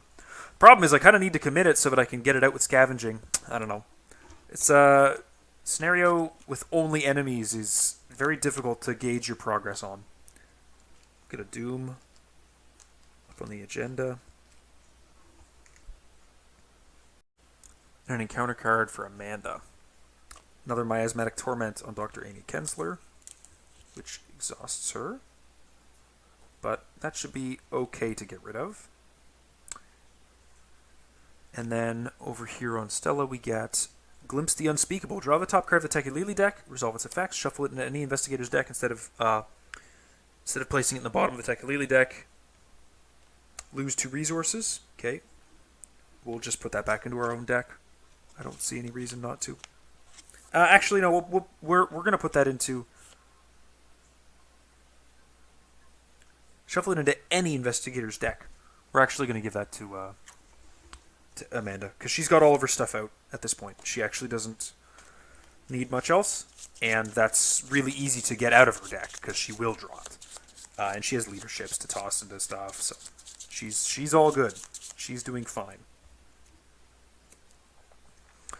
Okay, the investigation phase begins. This vicious blow drops off, and she draws the Tekulili, losing 2 resources. Putting that on the bottom of the deck. Hello, hello. She has to put something underneath her. Let's go ahead and grab that deduction. I think that's what we're going to put underneath her. What do I have? I've got a shortcut to head over this way. I could come back here to get these clues up. A couple of different options. Yeah. But I'm thinking it's most likely that I'm going to head this way and test off Dr. Amy Kensler. In fact, looking at it again, is my other deduction in the discard? Yeah, it's in the discard, so I can't promise to power it out. Or sorry, practice makes perfect it out of the deck. So we are going to leave that underneath us in the off chance that getting more clues is better. And we're also just going to go ahead with her first. So we'll take that Essence of the Dream to hand. Let's go ahead and shortcut over to the new city landscape that we're heading to. Labyrinthine Chamber. It's the same as this one over here. 4 clues total. And my Elder Things and tablets are going to get doubled at this location. That is nasty. Okay. Whoops, sorry, that's my deck. Ah, fuck. Shouldn't do that. Shouldn't do that. Oh, goodness. Okay. Let's, first action...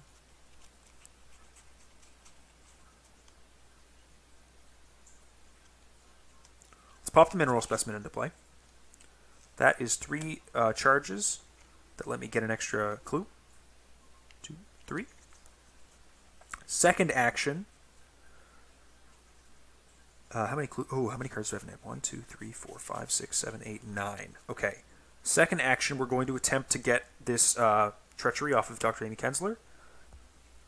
So we're going to be using intellect. So 1, 2, 3, 4, 5, 6, 7, 8 against 3.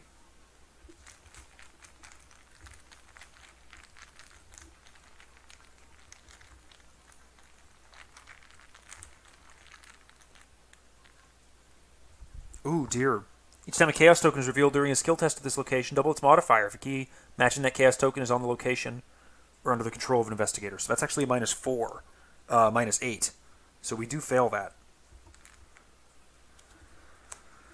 That's a bummer. And then we'll just investigate the location. We'll try that again next turn. We'll investigate the location with a mineral specimen. Investigating with base 5, 6, 7, 8, 9.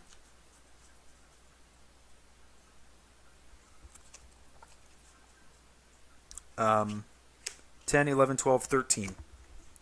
An extra curse into the bag.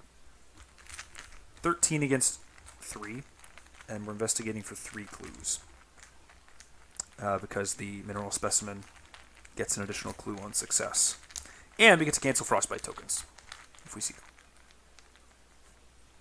That's a -8, but we were 13 against 3, so we do get our 3 clues.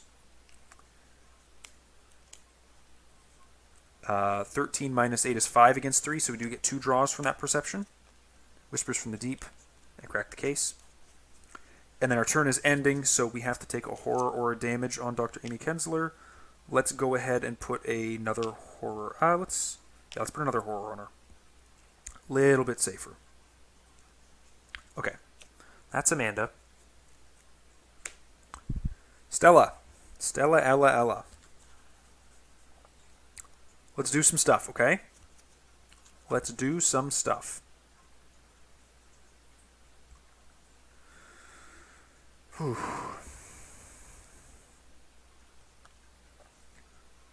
Spend 1 for the old keyring. First action. Second action, we're going to investigate with the old keyring. 3 against 1.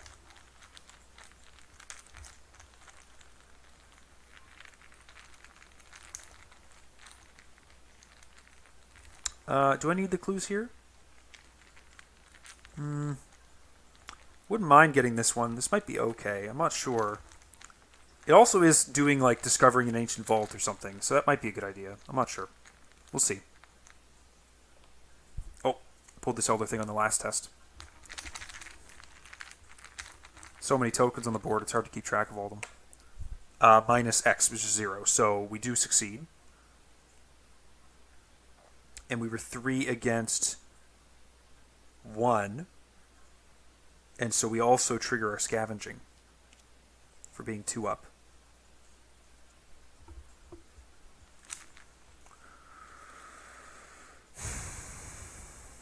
Let's go ahead and let's see, is there anything we want to use out of any of these guys right now?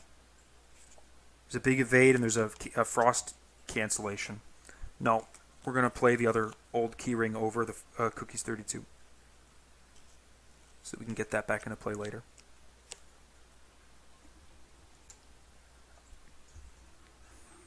So we played the keyring, we investigated. We'll just investigate again.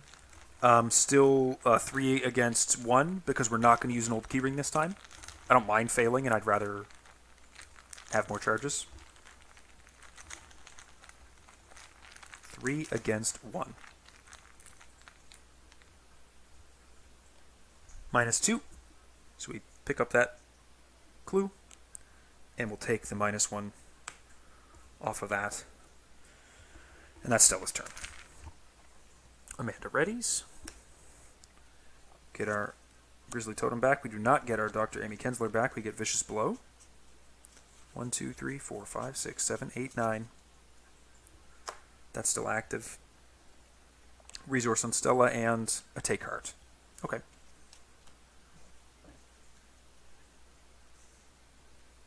Okay. 1 Doom up on the agenda. 3 out of 10. Amanda gets a locked door. The most clues in play, so Labyrinthine Chamber. Guess we're not going to get that VP. And then Stella gets another Glimpse the Unspeakable. Draw a top card of the Tekalili deck. Take a Horror. And then I'm again going to put that into Amanda's deck because I just don't want these to persist between scenarios. I think. Not 100% sure on that. That might be like a not good choice, but I'm willing to risk it, I think.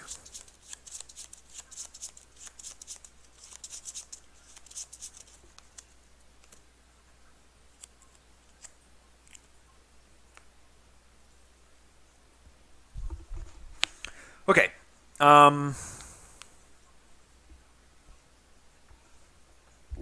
We lose the deduction from underneath Amanda, and she draws a card at the start of her turn. It's a Eureka, and then she's forced to put the Whispers from the Deep underneath her. So, my question is it going to be really possible for me to get rid of this off of Dr. Amy Kensler, or am I going to have to go meet up with Stella for her to do it? And I kind of feel like I might have to go meet up with Stella for her to do it. So let's try and get this last clue, and then get the fuck out of here with 2 moves. That's what I'm thinking. That's what I'm feeling right now. Also, I have 2 Eurekas, and I think I just drew a Eureka. But I feel like I also missed the triggering condition for it. So we're just going to say, fuck it, whatever. We're going to investigate the location. Because I think I need the bonus, I'm going to use this Mineral Specimen. To be 5. Magnifying Glass and Whispers of the Deep. That's still 5. 6, 7, 8, 9 against 3. 1, 2, 3, 4, 5, 6, 7, 8, 9. We'll put in a Promise of Power to be 13 against 3 again. And another curse into the bag. Not super happy about all the curses in the bag. We're probably going to start failing some tests soon. But I don't want these -4s to fuck me out of this clue. Oh, the auto-fail. You've got to be joking me. Okay.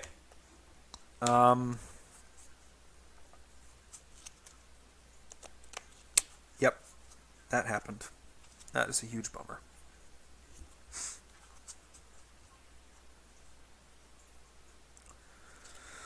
Okay. We're going to go ahead and move to catch up with Stella so she can test this off of her. City Landscape. Move a key on another location in this row to Cyclopean Spires. Move a key on another location in this row here. Oh my god. Should have been exploring more. And then we're going to move down to Stella. Yeah. Okay, so that's Amanda. Stella is first going to attempt to get rid of this Miasmatic Torment with a Take Heart. First action. She's testing 4 against 5.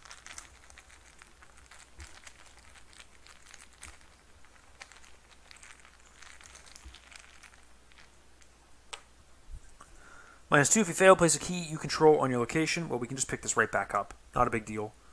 In fact, that makes it easier for Amanda to pick it up. So we fail that. We gain 2 cards. A Manual Dexterity and a Tekalili, 1 Horror.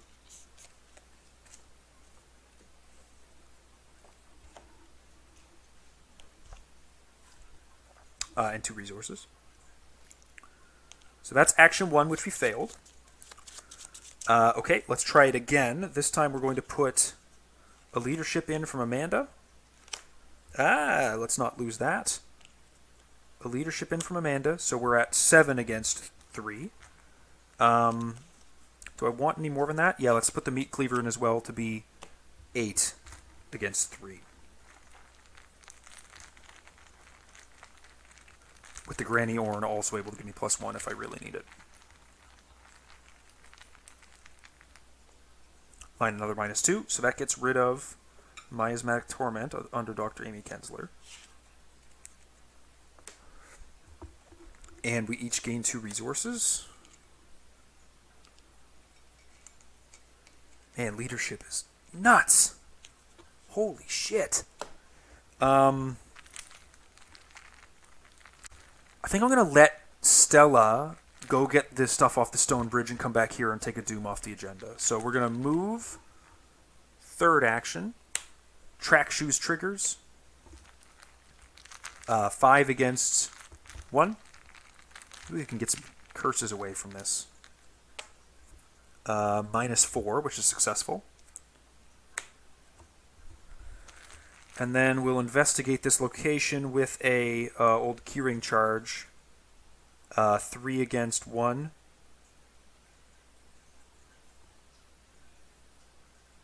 Is 3 against 1 okay? No, 3 against 0. Yeah, 3 against 0. That's fine. Excuse me.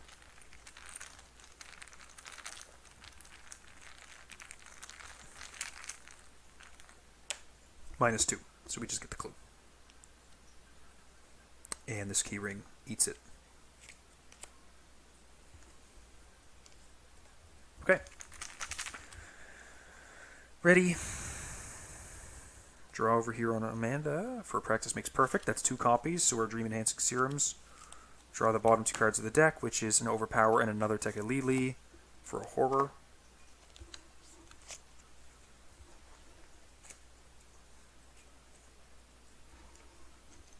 That's going to go right on her.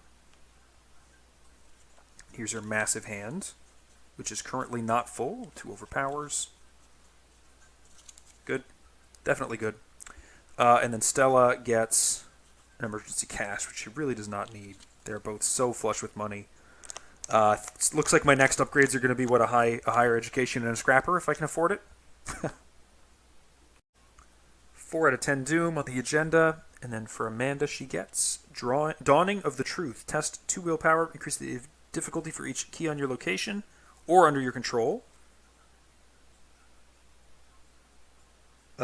So I'll increase it by 1 because there's a key on my location. If you fail, take 2 horror, 3 instead if you fail by 3 or more. So we're testing... Oh, we're definitely failing this by like a huge amount. And I can fail by 3 because it's currently that difficulty. Yeah, 3 horror. Ooh, that's rough.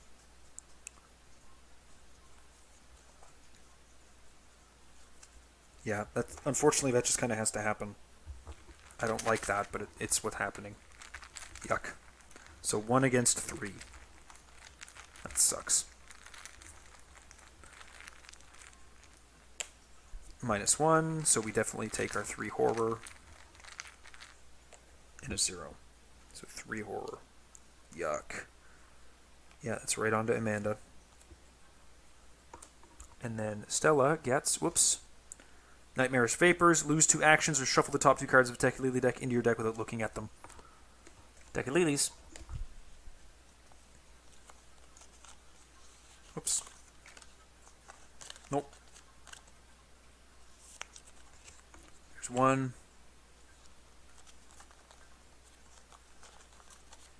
And there is 2.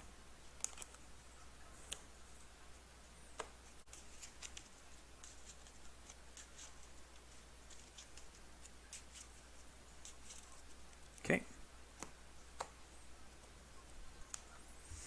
Cannot lose actions right now. That is a massive problem. Okay. So Amanda kind of needs to play a med student to heal herself up a little bit, I think. Does she have time to do that right now? Not intensely. Does she even have them? Nope. Not even remotely. So she also needs to draw a card and discard this. So these all get shuffled. The lab assistant dies. And she goes into the discard as well, because that damage is after you've drawn the card. And Whispers of the Deep is going to be in that discard as well, because technically that's all after you've drawn the card. So I can at least play my new lab assistant out. It'd be nice if I could play a new medical student out, because I'm sure I'm going to start getting a lot of these guys suddenly, and I'm probably going to want to keep this Essence of the Dream in my hand. Whoops. For between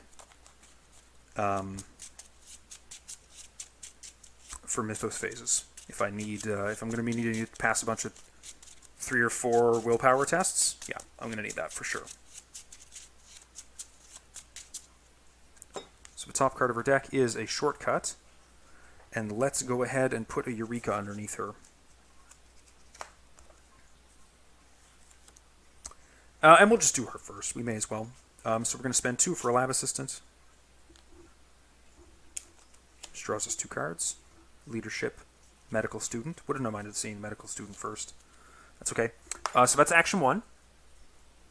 We're going to shortcut over after we pick up the -1 to this bad boy. Oh, I meant for the -1 to be on Stella. Yeah, because she's going to do this. She picked this up before she left. Fuck that. No, that's not happening. Spend 2 -3 clues, choose, and discover one clue from each of these locations. Choose 3 locations revealed and discover 1 clue from each of these locations. Record the campaign log. The team read the map. All right, interesting. But more to the point, we're just going to be trying to get the clues off of this location. So we're going to mineral specimen, investigating 5, 6, 7 against 2. Do I just do that? Let's go like 8 against 2 with the essence of the dream in hand. So this is action 2.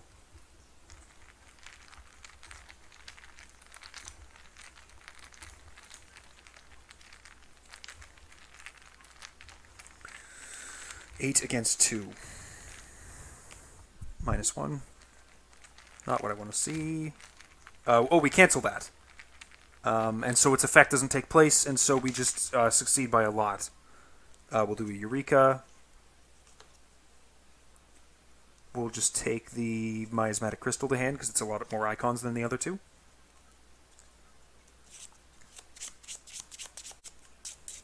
Okay.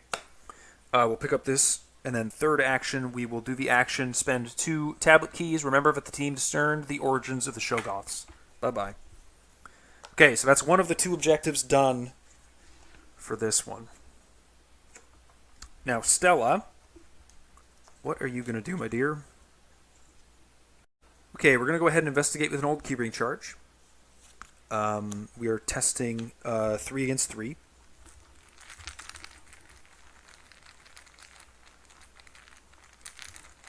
Three against 3.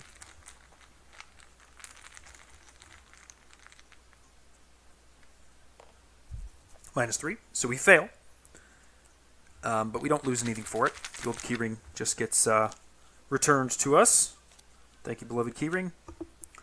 We'll investigate with the keyring again. This time 3 against 1. With Granny Orange supporting us. Give us +1 skill value if we need it. -2, so 1 against 1. Glad to get this out of the bag finally. -1. So we will use Granny Orn. Curse token goes away. We'll get this clue. We'll pick this up. It's action 1 and 2. Action 3, we'll head over to the Roofless Rampart. And then action 4, we'll spend our 2 -1 keys and remove a Doom from the agenda. Not hugely useful, but I mean, you know, it's a bit of time saved. Well, Amanda got that done at least. And record in the campaign log, the team discovered an ancient vault. I do need to go record these really quickly before I forget. Okay, I've got those recorded. I'm just quickly going to spend this last spare parts to shove over the supply over onto my dynamite, as to not to forget that. So that's the end of Stella's turn. Let's ready all of our assets in play. Draw and a resource for Amanda. That's another medical student, which I believe, yes. Gets us our 2 Dream Enhancing Serum draws. 1, 2, a Vicious Blow and a Promise of Power. Okay, we'll have to check our hand size here. We are at 10 cards. 1, 2, 3, 4, 5, 6, 7, 8, 9, 10. So we're good on her. That's 1 resource and a draw for Stella. Her next track shoes, which is not useful. Get 1 Doom up on the agenda. Let's put on a nice 3 on that. And then we get encounter cards for Amanda. Wook, wook, wook. Find the giant albino penguin enemy farthest from you. You must either move it to your location or place a Doom on it. If there are no albino penguins in play. Search the encounter deck and discard pile for giant albino. Draw it and shuffle the encounter deck. Let's take him. Whoops. Let's take him. Yeah, let's take him out of the draw deck. Oh, there isn't one in the draw deck. Okay. I could have swore there was more of them. Okay, albino penguin over at Amanda's location. And that's that. And let's shuffle this really quickly because I just rifled through it.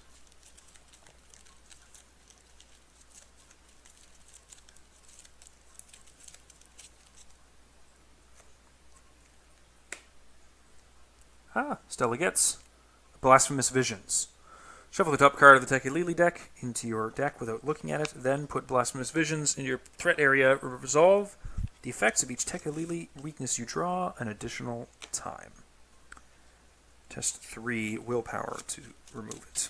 Well, we might be able to get rid of that at the end of a round if we have like a spare action. But probably not that big of a deal. So Amanda's likely going to be spending some clues to get out of there, to get away from him. But man, that's really annoying, having to deal with that. Yikes. Okay, so we need to get this clue off here. That's our main objective. Wouldn't suck to look at the rest of the locations. Maybe I can start spending some clues off of Stella to take a look at them, right? What do these say? During your turn, spend a clue to look at the revealed side of a city landscape in your column or row. So she loses this Eureka and draws a new card. It's a deduction. Let's put on yet another Eureka underneath her.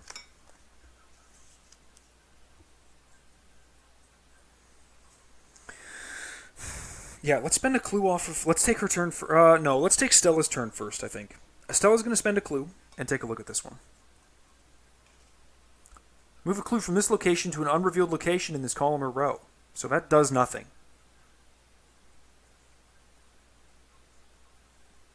Does nothing. 5 shroud, 2 clues. Oh, I see. It takes it off of this, but it makes it so you can get this. So I think I'm just going to deal with the fact that I'm not getting the -3s, which is those 2. It's unfortunate that that's a victory location, but I think I'm just going to accept that that's going to be a lot of effort to do. And just be kind of sad about that. Next, though, I'm going to spend 3 clues during my turn to move to any location in your column or row. And she's going to head all the way up here to this top city landscape. This is, after you reveal one or more frost tokens during a skill test here, take a damage. After you discover the last clue from Ruinous Streets, discover a clue on a connecting location. Okay? After you move, but before entering your new location, exhaust. Track shoes, test 3. So we're going to exhaust that. We're testing 5 against 5 for basically just to get a bonus action. And if we pass, then we pass. And we get to move over to this cultist location right next to it.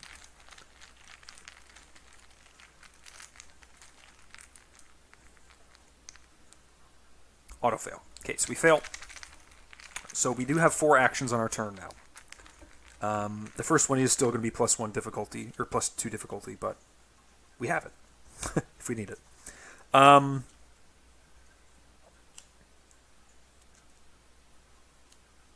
So, what are we going to do? Good question. Kind of need to burn this first action, because it's no good. We could move again, I suppose. Wouldn't hurt to try moving again, I don't think. This does have 2 clues on it, which I forgot to put out. I ran out of clues over here. Okay. Yeah, let's take a move over to this one and see what's on this one.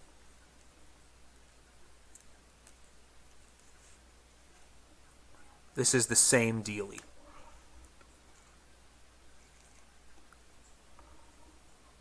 Okay, that's fine. We can take 3 investigates. So we'll take a old keyring investigate. 3 against 2.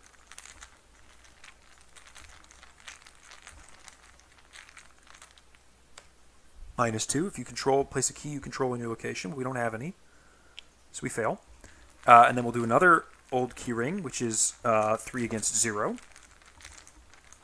because we have -4 Shroud on it right now. -2 Shroud and -2 difficulty. -2, so we succeed by 1, which does not trigger scavenging. And then again, 3 against 0 with our next old keyring attempt. And this one, we're going to go ahead and put a resourceful into it. To be, doesn't matter. 4 against 0. 0. Okay. So we're going to trigger the scavenging first to play an old keyring. 2 charges on it for one buck. And then we're going to pop the resourceful to return a take card to our hand. Yeah. That gets that clue.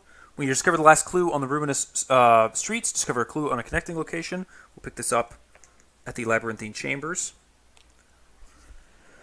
And we're going to leave that there for Amanda to come get when she can. Which is going to be a while, I think, because of how many actions it's going to take her to get over there. Because she can't move to the hidden tunnel, right? She's got to, move. Or move. Yeah, whatever she's doing, it's going to take a lot of actions to do. So, that's a little unfortunate. So that's Stella.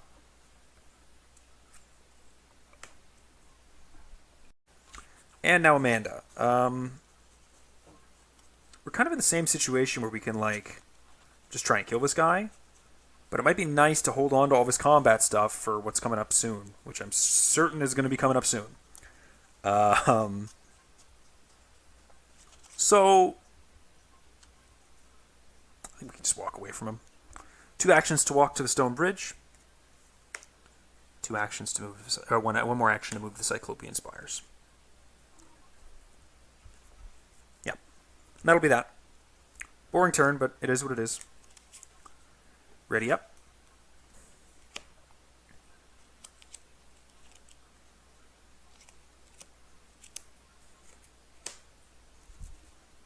One resource and 1 card for Amanda is a shortcut. That's nice. Let's see how many cards we got in hand now. 1, 2, 3, 4, 5, 6, 7, 8, 9, 10, 11. So we do have to drop something. It's going to be crack the case. Don't need that. That's 8 cards in Stella's hand before her draw, which is a look what I found, which is actually quite nice to have. And we're going to go ahead and drop this as emergency cash for the same reason. We just don't need money right now. Okay. 5 out of 10 Doom. Amanda first. Crumbling Ruins. Test 3 agility. During this test, if you reveal a chaos token that matches a key on your location or under the control of an investigator at your location, you automatically fail. For each point you fail by, take a damage. Okay, well, damage is not that big of a deal, but we will put the Essence of the Dream into this just to have it. And a Eureka. So we are at 3, 4, 5, 6, 7 against 3. And if we draw an Elder Thing or a -2, we auto-fail, which is pretty nasty. That sucks. Cultist, -2, so we pass. And then Stella gets... Walk. Must either move him to my location or place a Doom on him. Well, he's just going to move to my location, I think, because we're out of there in a moment. And the time-sensitive stuff is on Stella anyways, so not that big of a deal. So she's going to lose... Oh, and the Eureka fired, so she did get to look at the top 3 cards of her deck and draw one of them. Let's pick up the deduction, I think. Does it add it to your hand, or does it draw it? Draws it. Is that the second deduction? It's the second deduction, so 2 more draws from the Dream Enhancing Serum. Perception level 2 and a knife.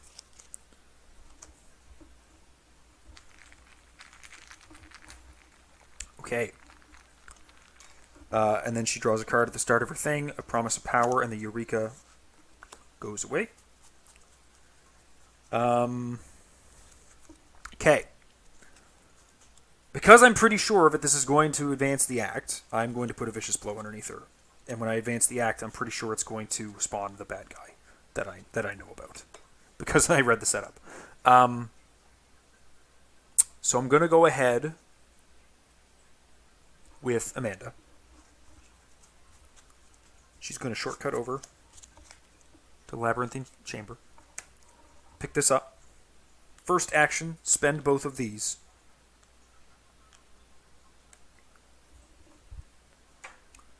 And now we have studied the history of the Elder Things, and we advance. What you have found is almost too wild to believe. According to the murals and records within the city, the Elder Things were travelers from the stars. They colonized the Earth long before the time of humanity, settling far and wide. And deep in the Undercity, beneath the tallest mountain, they created monstrous creatures, Shoggoths, to be their servants.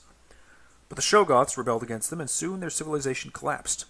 Suddenly, a distant noise stops you and the other explorers in their tracks. A deep, bellowing roar that seems to come from somewhere far below. You dare not ponder what kind of monstrosity could have made such a hideous sound. Shuffle the set-aside Shoggoths, encounter set in the encounter discard pile into the encounter deck. You know the route to the Undercity, reveal the hidden tunnel. Put the set-aside Terror of the Stars enemy into play at the hidden tunnel, exhausted. So this comes into play with 4 clues on it. Cannot be discovered or moved to other... Clues on hidden tunnel cannot be discovered or moved to other locations. Test a skill of your choice 4. You may spend a skull key to get plus 5 skill value for this test. If you succeed, return 1 clue on hidden tunnel to the token pool. 2 instead if you spent a skull key. Okay. So let's do all that really quickly. Alright, the Thing from the Stars, Terror from the Stars, is a 4/3/3, Hunter massive, and he gets plus 6 health. While he's ready, investigators at his location cannot spend or take control of keys. Victory 1, 2 damage, 2 horror. I got the Shoggoth set, which has 1 victory enemy, but they're all tough. And I would love to not have to deal with them, I think. All I've done is shortcut in and pick up the clue and spend my... what am I trying to say? Spend my stuff. Whatever I'm trying to say. So I'm thinking that Amanda will walk in and punch him once. And then next turn she'll kill him with the other vicious blow underneath her, is what she's going to try to do. Get that Terror of the Stars out of the way so that we can actually deal with other guys sooner. And Stella is going to be able to walk away from this asshole and dynamite him. So I think we've got an okay turn here where the board gets cleaned up a decent amount. Really worried about the distribution of enemies again. If I have to go through all those enemies right in a row, I'm going to be so stuck. It's going to be painful. So we're probably just going to have to leave right away if that happens. But I do have some time. I have some time. I can get something. I might be able to get the clues off this with Ellsworth clearing the locked door for some time. So that's that. Whew. This Essence of the Dream should be my hand. So we're going to walk in. It was 1 action to turn in those keys. So we have 1 action remaining. We are going to punch at him. And we are going to commit the Essence of the Dream.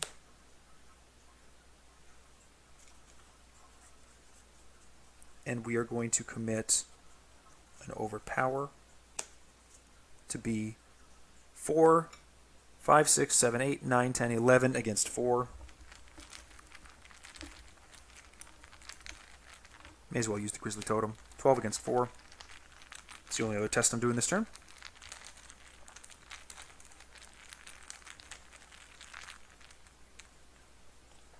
-2. So we deal 3 damage, plus 1 from the Soapstone. Draw 3 cards, 1, 2, 3 from our Overpower. Obscure Studies and Crack the Case, and then Leadership from the Grizzly Totem. And that is the end of Amanda's turn. Stella, I already said what I was gonna do. I'm going to walk away over to the Ruinous Streets for 2 actions, and then I'm going to throw a dynamite back at this penguin to be rid of this penguin. And that's her turn entirely, in its entirety. So Amanda readies. Terror of the Stars is massive, so she's not getting engaged with him in her threat area. But that's okay. We'll ready up all of our stuff. Gain a resource and draw a card. It's a perception level 2, which I can use to do my dream enhancing serums. Is there any reason not to? No, I may as well get those shortcuts if I can. So 1, 2, the first one shuffles the deck and puts a horror on the lab assistant.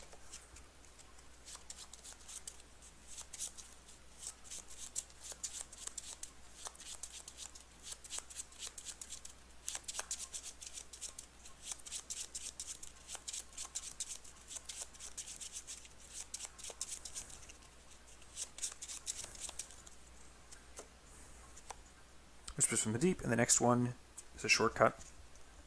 I have to discard really badly. 1 sec.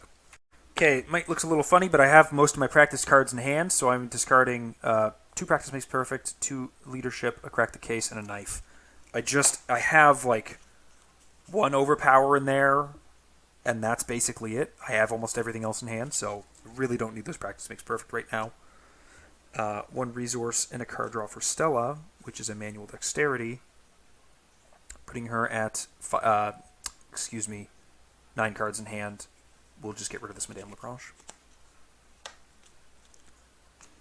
That's 6 out of 10 Doom. Encounter cards for Amanda is Miasmic Torment onto Dr. Amy Kensler. Gonna want to try and get rid of that if I can. I really would like her not to die. That would be great. And then for Stella, Nightmare's Vapors. Lose 2 actions or shuffle the top 2 cards of the Tekka-Lili deck into your deck without looking at them. That is a tough choice. 2 cards. As much as I kind of don't want to. I kind of feel like I have to. Oh my gosh, I cannot find the top of this sleeve. There we go. There's 1. There's 2. I feel like she is really loaded up with Tekka-Lili cards right now, but at the same time, if there's someone who can withstand them, it's her. Amanda losing parts of her setup and losing health and sanity right now will be very deleterious. So let's not deal with that, and let's just take that 2 Tekka-Lili cards.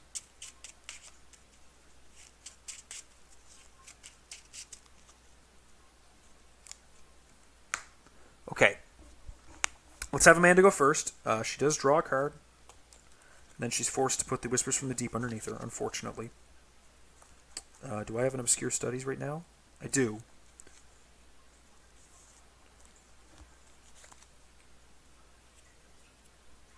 But she is forced to put that under there, which is a major bummer.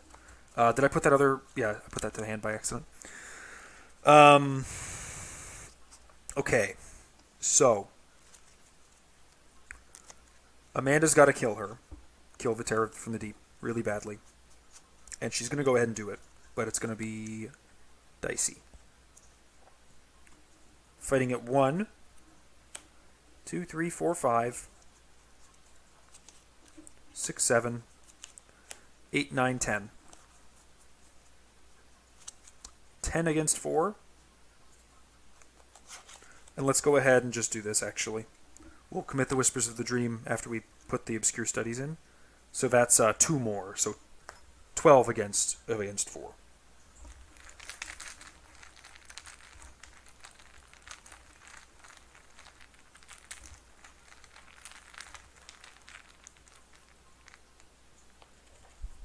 Minus none right now. I've spent all my keys. 2 cards from Overpower. I believe that's going to trigger my Dream Enhancing Serums if I didn't already, but it looks like I did. I don't remember if I actually did, so I'll just assume that I actually did. 2 damage with the Vicious Blow. 3 damage total with the Vicious Blow, and then an additional 1 because of this green soapstone. Essence of the Dream gets used up. We just need to hit him 1 more time. Just 1 more hit. And we're going to go ahead and punch him again. 1, 2, 3, 4, 5, 6, 7, 8, 9, 10. With an extra curse in the bag. 10 against 4.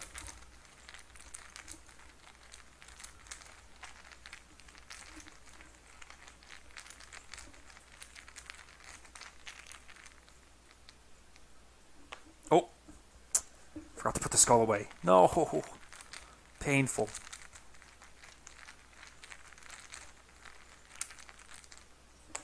Zero. Alright. There's my 9 damage to him. He's off to the victory display. See you later, fucko. Alright. 2 attacks. And,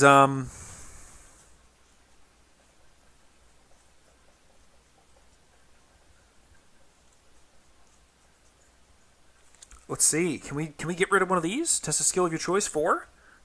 Let's test intellect. No, we need to get this off of her. Miasmatic Torment. Yes. Okay. So we will test, intellect, I guess, and we'll toss a perception. Excuse me. And a Eureka into this. How many cards left in my deck? 1, 2, 3. Yeah, that's fine. So we're testing 5, 6, 7, 8, 9 against a difficulty of 3. 6 up.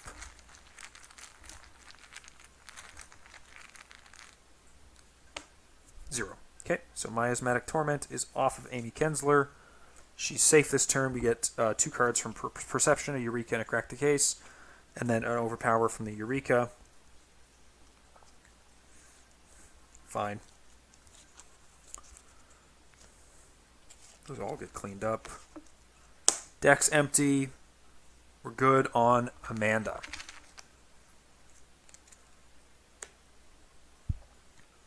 Stella! Stella, Ella. So, man, these resources keep stacking up. I have such a huge pile. I really need to pick up a revised core so that I don't have this huge pile here. That'd be really nice. We're going to try the Blasphemous Visions with a take card into it. Testing 4 against 5.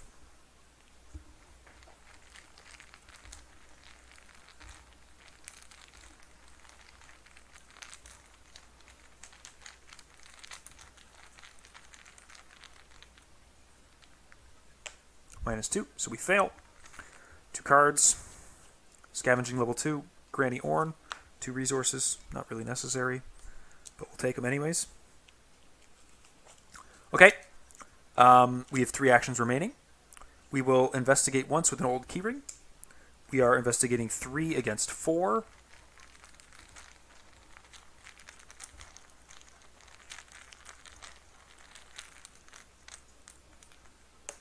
-4. Sorry, 2 against 4. Sorry, 3 against 2. -4 brings us to -1. We'll get +1 to this. We'll fail by 2 with a Look What I Found to grab both those clues. We'll use the ability on there to grab a clue from the connecting location. We'll pick up the skull.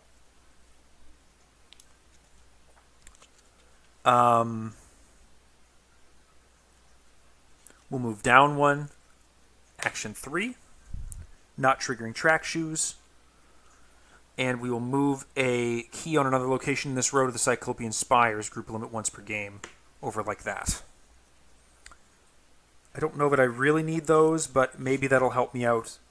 I want to pick up this -2, and I wouldn't mind seeing if I could get it to here. Because removing 2 frost tokens I bet would be really nice. So anyways, that's that turn.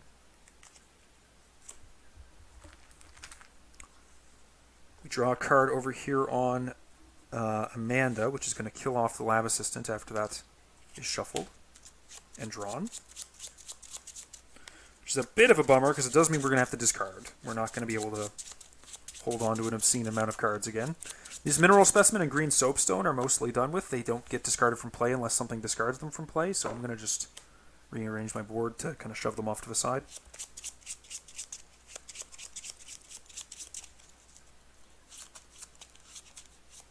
I find it really hard to do mass shuffles when the deck is this small. Practice makes perfect. Actually, quite good to see. I want to play these medical students and get healed up a bit if I can. Let's toss Crack the Case into Eureka. So we got 1, 2, 3, 4, 5, 6, 7, 8, 9. We do need to get rid of 1 more card. Let's get rid of this Promise of Power. I kind of feel like that. We've got too many curses going on. Not super useful. Okay. And then Stella draws Call by the Mists. She's going to have to get rid of that. It's nasty. 2, 3, 4, 5, 6, 7, 8. Okay, she's good there. 7 out of 10 Doom. For Amanda, Crumbling Ruins. Test 3 Agility. Okay. I don't think we're moving away. So you know what we're going to do? We got the Obscure Studies in. We'll just use the Grizzly Totem to be 3 up.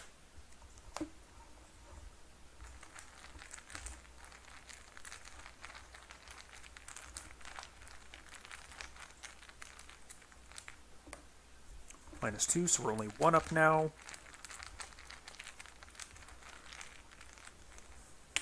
-4, so we do take 3 damage. But that's okay. We're going to be spending this turn choosing to not die by playing a bunch of medical students over each other, so Stella can go do some other stuff. Hopefully this can be a bum turn. No enemy. Walk, walk. Albino penguin. Motherfucker. This guy is dicking me big time. Alright. He's out of there.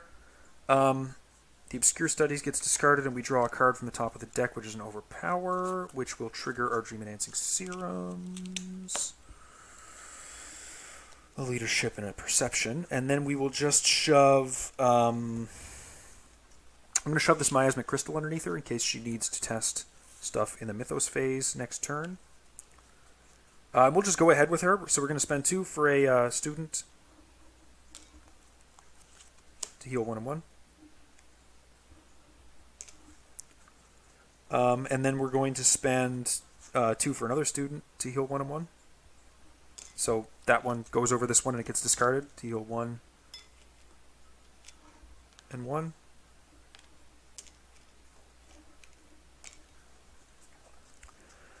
And then we're going to try this one time. We're going to test willpower, I suppose. The Essence of the Dream should be in hand. Sorry. So we're going to be 1, 2, 3, 4, 5, 6, 7, 8, 9 against 4, I guess.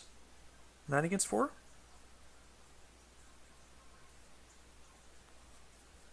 Let's go 10 against 4. If we succeed, we return a clue to the token pool.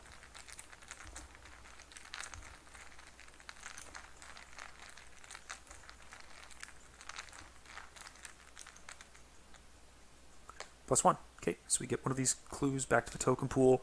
I'm looking over here at Stella's board, and I see there's no... I think that my old keyring got used up at one point. Maybe I shouldn't have, but I see it with no tokens, and I'm just going to remove it. So that's Amanda's turn. Stella is going to get this Called by the Mists off of her for actions 1 and 2. Action 3, she is going to attempt investigate here with an old keyring. 3 against 1. Let's go ahead and commit... Yeah. Let's get a Neither Rain nor Snow into that as well to be like 6 against 1. Feels a bit happier with that.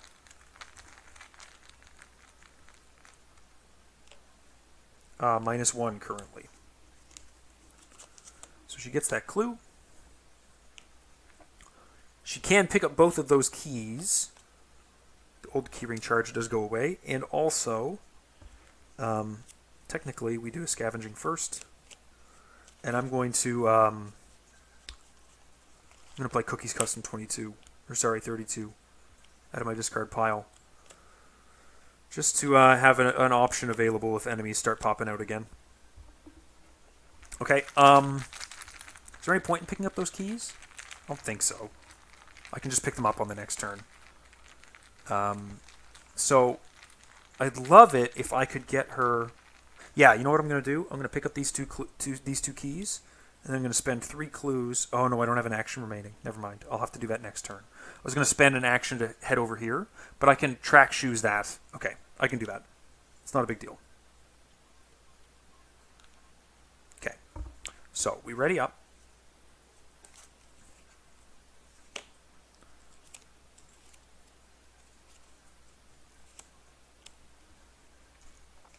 Garden Resource for Amanda. Vicious Blow. See how many cards. 1, 2, 3, 4, 5, 6, 7, 8. We're good. Live and learn. 8. We're good. This is 8 out of 10 Doom. Dawning of the Truth. Test 2 willpower. Increase the difficulty of this for each key on your location or under your control. Okay, so she's just testing 2. She's testing 3 against 2.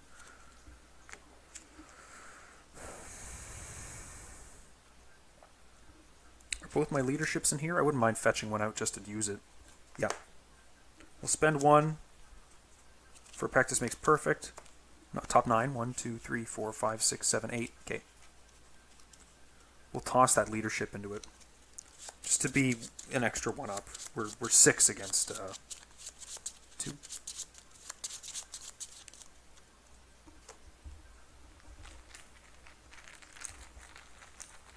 It is a lot of horror to take. And we are at 3 out of 7. And Amy is there looking weak. -1. Okay, so we get 2 resources. We pass that. Okay, and then for Stella, she gets an Elder Thing Scavenger. Fuck, I knew this was going to start happening.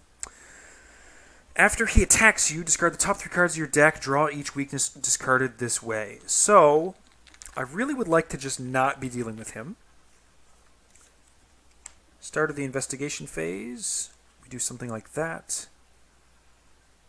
And we will put a perception underneath Amanda to just chunk all these clues off if we absolutely have to.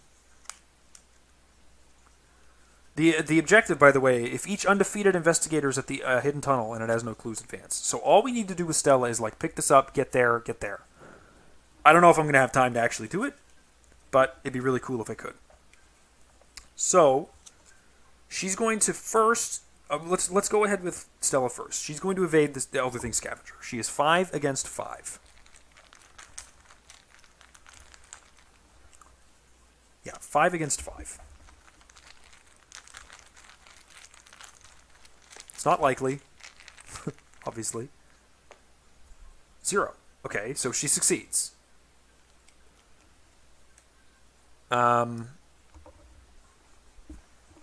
Oh, here's the tricky part. Do I blow them up with the dynamite and hurt myself a bunch, or do I just leave? I think I just leave. I'm going to spend my 3 clues. And an additional action, unfortunately, to pop over to this city landscape. It's a 4 shroud, 2 clue location. So I'm on action 3 now, and I haven't failed the test yet. Or sorry, I'm on action 2, and I haven't failed the test yet. After you reveal 1 or more frost tokens, okay.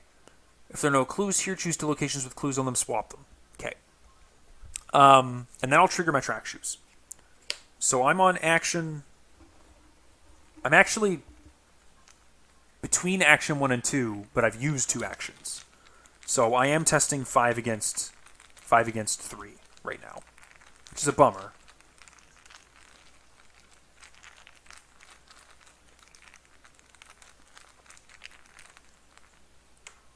-1.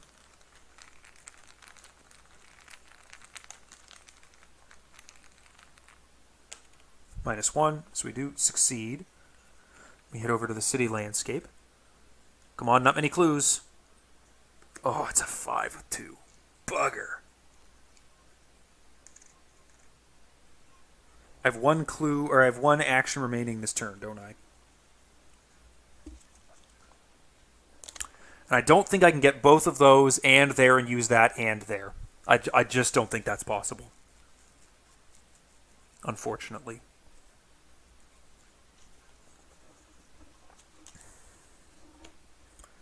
So just to be clear, it was evade, lose an action to move, and I have 1 action left. Okay. Well, I will investigate there with the old keyring. And I think this is technically like my 2nd action of the turn. And I lost 1. So I'm investigating... I haven't failed anything yet. So I'm investigating with the old keyring. 3 against 3.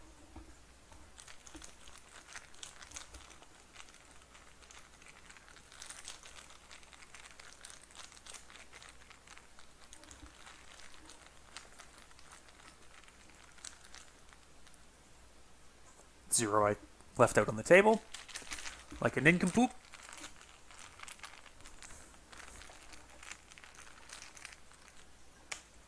-1.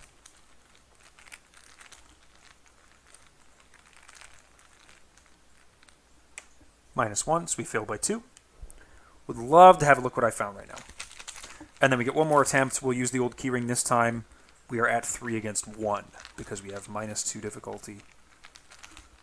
If only there was a way for me to get 2 clues with an ice pick that's totally in this deck that I just have not been able to dig down to.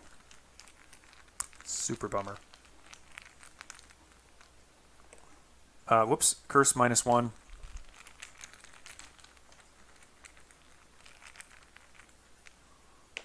And a -4, so we fail anyways.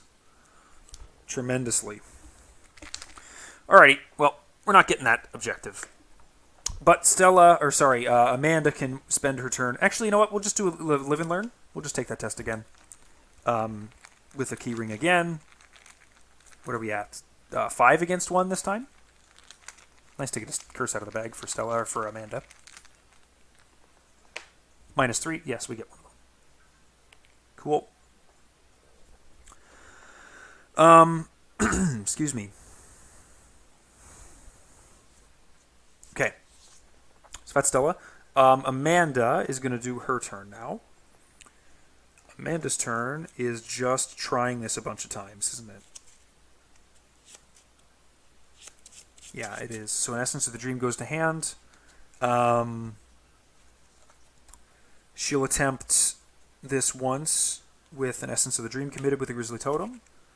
So 5, 6, 7, 8, 9, 10 against 4.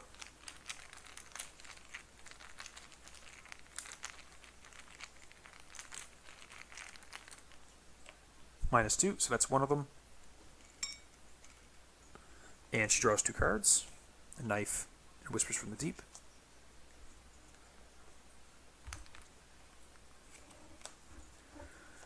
She'll try again with a Whispers from the Deep and the Crack the Case committed, as well as 2 deductions.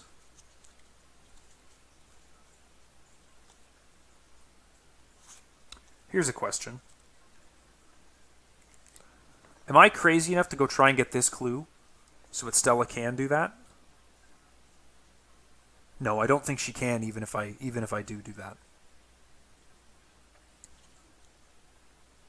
I don't think she can. Oh, we might be able to, actually. Okay, I got that. Let's think. I gotta have a think here. Because I feel like there's a way that I can spend my clues, move over, get that, let her pick up that -2, shortcut her over. You know what I mean? I feel like there's a way, and I'm just not seeing it. So I'm gonna take a think. Yeah, I think I can. So let's spend 3 clues to head over to the submerged passage with her. We will investigate the location using Dr. Amy Kensler. So we're investigating with a base 5. So 5, 6, 7, 8, 9 against 5. Do you have anything we can hand over with her? Yeah, let's toss this scavenging in to be 11 against 5.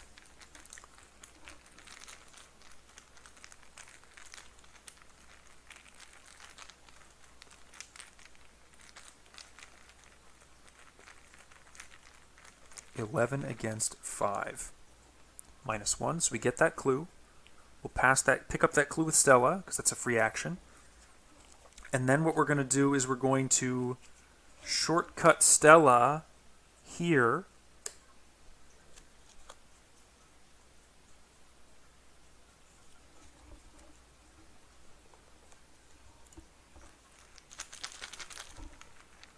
How else are we doing this?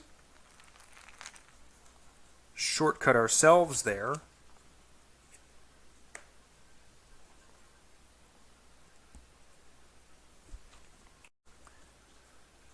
And so we've only done 2 actions. Third action, we're just going to go ahead and replace our medical student with a lab assistant. And hope that we don't need... No, you know what? We're going to have to move back to the hidden tunnel. Yeah, we have to move back to the hidden tunnel, because if I can't pass those 2 tests next round, then I'm out of time. So I'll have to go first with Amanda and see if it works out. Okay, cool. I'm happy with this. Stella, Grizzly Totem readies.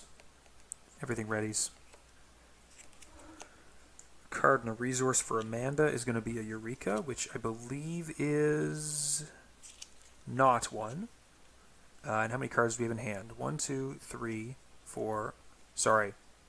1, 2, 3, 4, 5, 6, 7, 8, 9. So we do have to discard something. Let's discard the Lab Assistant. I'm not going to be using that. That's the least amount of icons. And then over here on Stella, we have the Ice Pick that we were so desperately looking for before. And 1 resource. That's okay. It's okay. She did spend this keyring charge to get that clue, didn't she? I think that she did. And I think that's toast.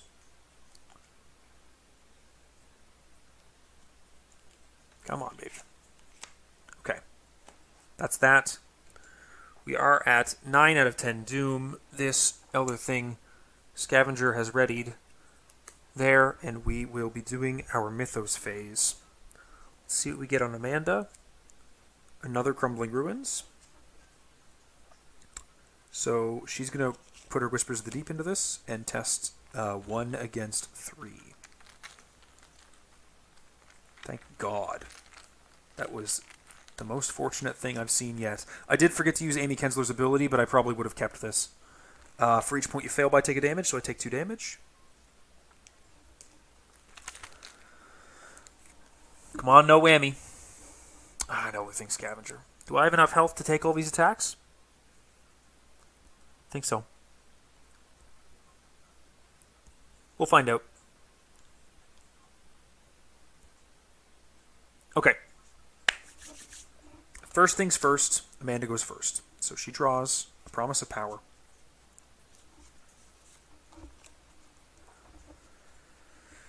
Oh dear.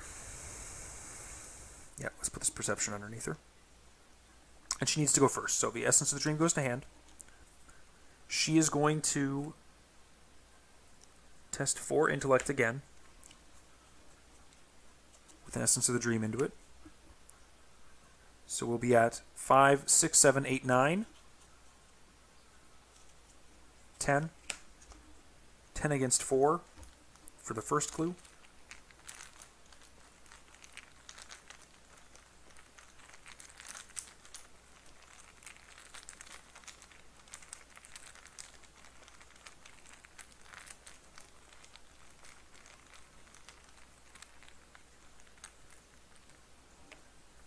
Okay, that is one of them gone. Oh, this feels tense. That was 2 draws from the Perception underneath her. Practice makes perfect and a Vicious Blow. And then she'll try it again with, I don't know, all of these committed.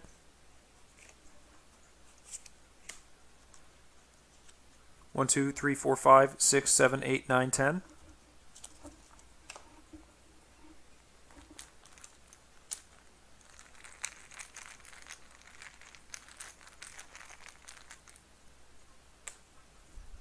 -0. So we succeed. We've got all the clues off there. All we need to see is if Stella can do this, and I'm fairly certain that she can. So we'll just resign. Or we'll forego her last action. So I think I'm gonna go ahead and see if this works for Stella. So she makes a move. He attacks for 1 and 1. Let me just put all my damage here, so it's like really visible for what we're at. He attacks for 1 and 1. After he attacks me, discard the top 3 cards of my deck. Draw each weakness discarded this way. I place a clue on my location.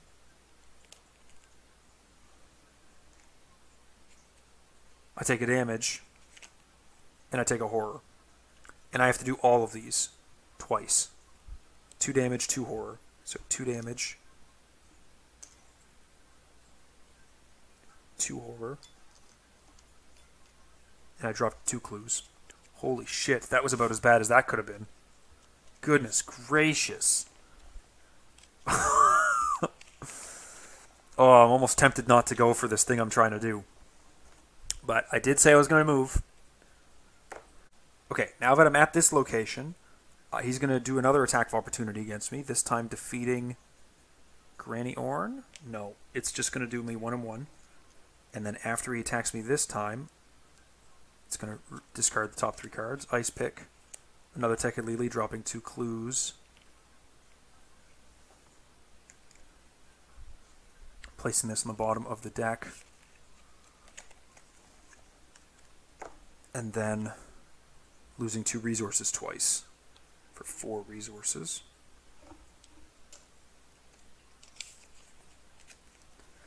Oh, that was bad.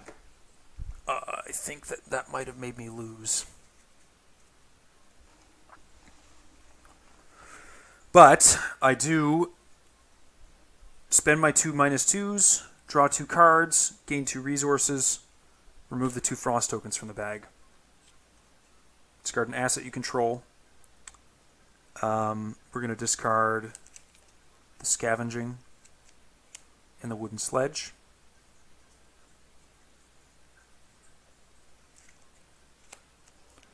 And then this Resourceful goes into hand. Oh my god. This is brutal.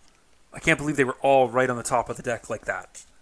I should have known that was going to happen, though, when I went for this. God.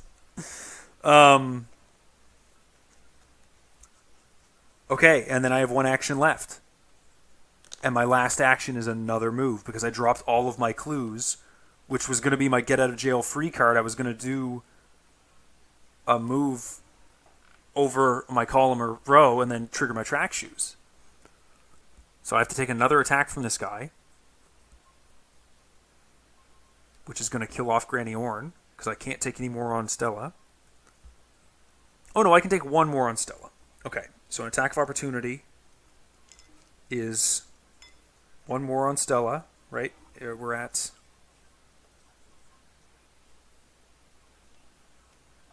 6. So we go up to 6 and 7, right? We move here, and then we trigger the track shoes, which is currently at a minus difficulty. So we'll commit a manual dexterity. No, we'll commit just the resourceful, I think. Not going to commit a manual dexterity to that. And actually, we'll just do a neither rain nor snow as well. So we'll be at 5 against 5, 6, 7, 8, 9 against 1. Oh, and I should have taken the frost tokens out of the bag, which I have not actually done yet. So let's get them out of there. 1 frost token, 2 frost tokens.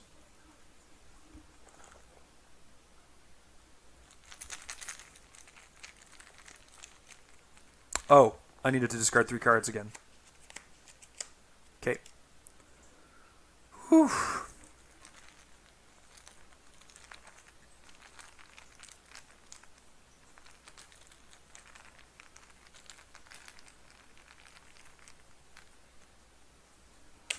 -1. Oh, thank God. Move there, boom.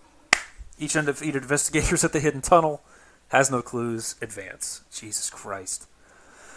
The path, now clear, leads to a labyrinth of dark, treacherous tunnels. For good or ill, your rigorous journey is coming to an end.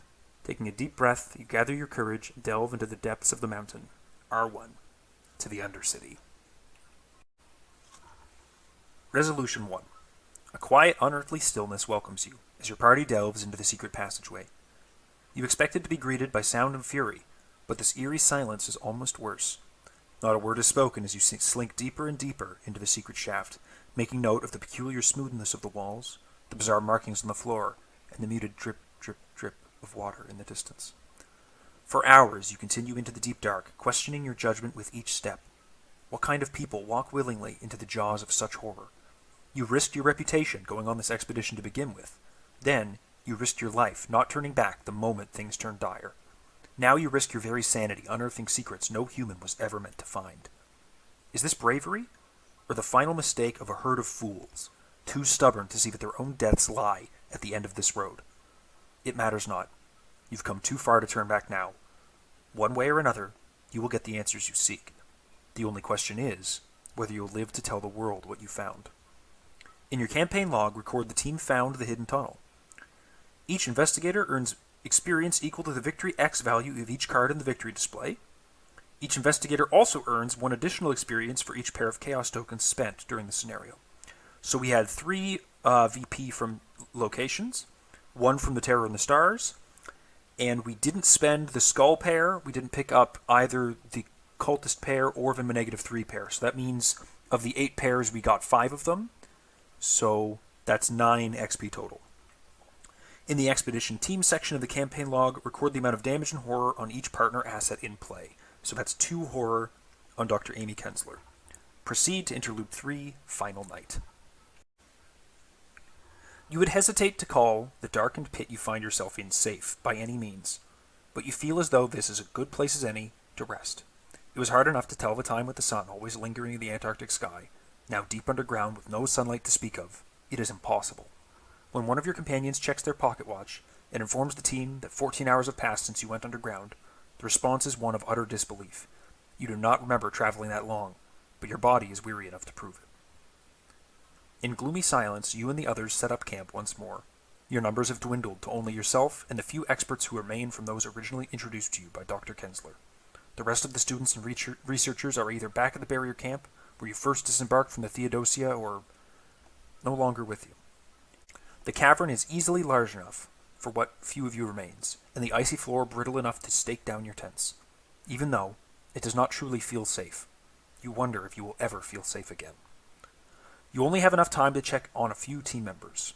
1 at a time, choose and read 3 of the sections below. 4, instead, if the team was guided to the hidden tunnel. If the game effect of the chosen section cannot be performed, it does not count towards this total, and you may choose a new section instead. Once you've read the appropriate number of sections, proceed to Final Night 2.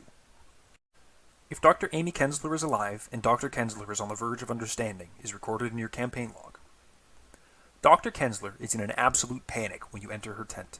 Her gaze rises to meet yours for just a moment before she goes back to rummaging through her materials. "It is here somewhere, I know it," she mumbles. You've never seen Dr. Kensler in such disarray before. "Ah, here!" The book she identifies is not one of her treatises on biology, or a textbook filled with anatomical diagrams. It is an old, moldy tome unrelated to any of the sciences, and French. "I know I saw it in here," she mumbles, scouring the tome's pages for a specific passage. You sit nearby in silence, almost too frightened to ask anything. Dr. Kensler has completely changed from her usual cold, stoic demeanor. "Here!" She marks her page and snaps back to you. "Can I trust you?" You nod your head. Whatever Dr. Kensler has found, you get the feeling she is only showing you because you have shared in her discoveries up until this point. She opens the tome to a depiction of some unfamiliar cosmic hierarchy, the kind of absurd dogmatic theory that any self-respecting scientist would scoff at. Henry Armitage was the only other person at the university who did not approve of this undertaking. He is the one who showed me this after Dyer submitted his report. She points to the section of the diagram illustrating the Earth, and you note the pattern of intersecting lines at its edge. "The South Pole," she says, "at the edge of the Earth, where the lines meet. The culmination of eldritch forces," he said. "Superstitious nonsense, I presumed, but my research proves otherwise. These creatures, these phantom mirages, eidolons of broken minds, they did not arrive here. They were always here, from the very beginning. Do you understand?" She grips her miasma sample tight. "And we weren't the first to stumble across them." Dr. Kensler's research allows you to view the situation with greater clarity. In your campaign log, record Dr. Kensler understands the true nature of the miasma. If Roald Ellsworth is alive, you already know what Ellsworth is thinking when he approaches you, a lantern in one of his hands and an ice pick in the other. You up for a little trip? He hands the lantern to you, and together you break off from the camp. You make quiet, cautious conversation as you explore the icy depths, covering far more ground between the two of you than you could with the rest of your team and what is left of your supplies. "You must think me some manner of mad or foolish," he guesses after an hour of fast-paced travel. "Always going off alone, getting into danger like this, into places we should not end up." You shrug and point out the fact that you two are here with him. "Right. So I doubt your opinion of me is unbiased," he jokes. A blast of chill, putrid air wafts through the cave like the exhale of a monstrous beast, with you down its throat. "Well, for what it is worth, I'm sure glad to have you here," the explorer admits, a quiver of hesitation in his voice. "Look," he points ahead at a fork in the tunnel. The foul gust dies down around you, but it clearly came from the left-hand path. "Something that way is circulating air. Has to mean something, right?" You nod in agreement, but you sure as hell don't like the smell of it. Scouting with Ellsworth gives you insight into the journey ahead. In your campaign log, record the investigators scouted the Forked Passage. If Elia Ashevak is alive. It isn't difficult to find Elia. Anyu's insistent barking makes his location all too obvious. "Stop it, girl," he orders, struggling to keep her calm. The dog stands at the edge of the camp, barking at the darkness beyond, as though there was something lurking at the edge of your sight. Perhaps there is. Something only she can see. "Seriously, Anyu, stop! You're making too much noise," Elias shouts. When he sees you approach, he motions for you to help pull her away. "Can you grab her collar? We need to get her back to the tents." After struggling, you finally manage to wrench the dog away and lead her back to camp. She whines the entire way, her snout twinging. "She's got the scent of something," Elias says, once she is calm. "Never seen her act this way before. Whatever's up ahead, it cannot possibly be good. Or normal." He runs his hand through his hair and shrugs. But what else is new in this damned place? Bonding with Elia and Anyu makes things just a little better. Any one investigator may heal one mental trauma or erase a horror from a partner asset recorded in the campaign log. Well, let's take a horror off of Dr. Amy Kensler. You try in vain to sleep, but the night seems to go on forever. Your thoughts meander endlessly in a maze of worry and doubt. If you've already played Scenario Fatal Mirage this campaign, proceed to Fatal Night 3. Otherwise, skip to Fatal Night 4.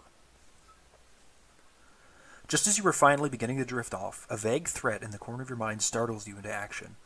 You reach instinctively for a weapon to defend yourself, but when you peer about, nothing is out of place. In fact, you rise to your feet shocked and examine your surroundings. Your makeshift camp was protected from the harsh elements, but still deep in the Antarctic wilderness. And yet you find yourself indoors, in a hall that you cannot place, though it seems familiar to you. You brush aside some of the snow that still lingers on the ground around your sleeping bag, noting a tiled floor that wasn't there before. A dream? As you doubt the truth of this mysterious place, the walls and the tiled floor shimmer and fade. You are left back in the freezing cold of your camp, surrounded by your companions. Except, the door leading out of that hall still remains. Thick gray mist swirls around you, guiding you onward. There is no natural refraction of light. Something supernatural is at work here. The thick miasma that churns around your camp is not unlike the substance that makes up the nightmarish creatures you encountered after your plane crashed. Do you really want to know what it wants you to see? The investigators must decide. Open the door and venture into the mirage, or ignore the door and allow it to vanish. You will not get another chance to return to the final mirage for the remainder of the campaign. So, we're going to go ahead and proceed to scenario Fatal Mirage, and we're going to be doing that in the next scenario, the next video. Oh my god, I'm really tired. I recorded these very late at night. And those are the kind of mistakes I'm willing to leave in. So, thank you very much for watching. I really appreciate it, and I will see you guys next time in Fatal Mirage.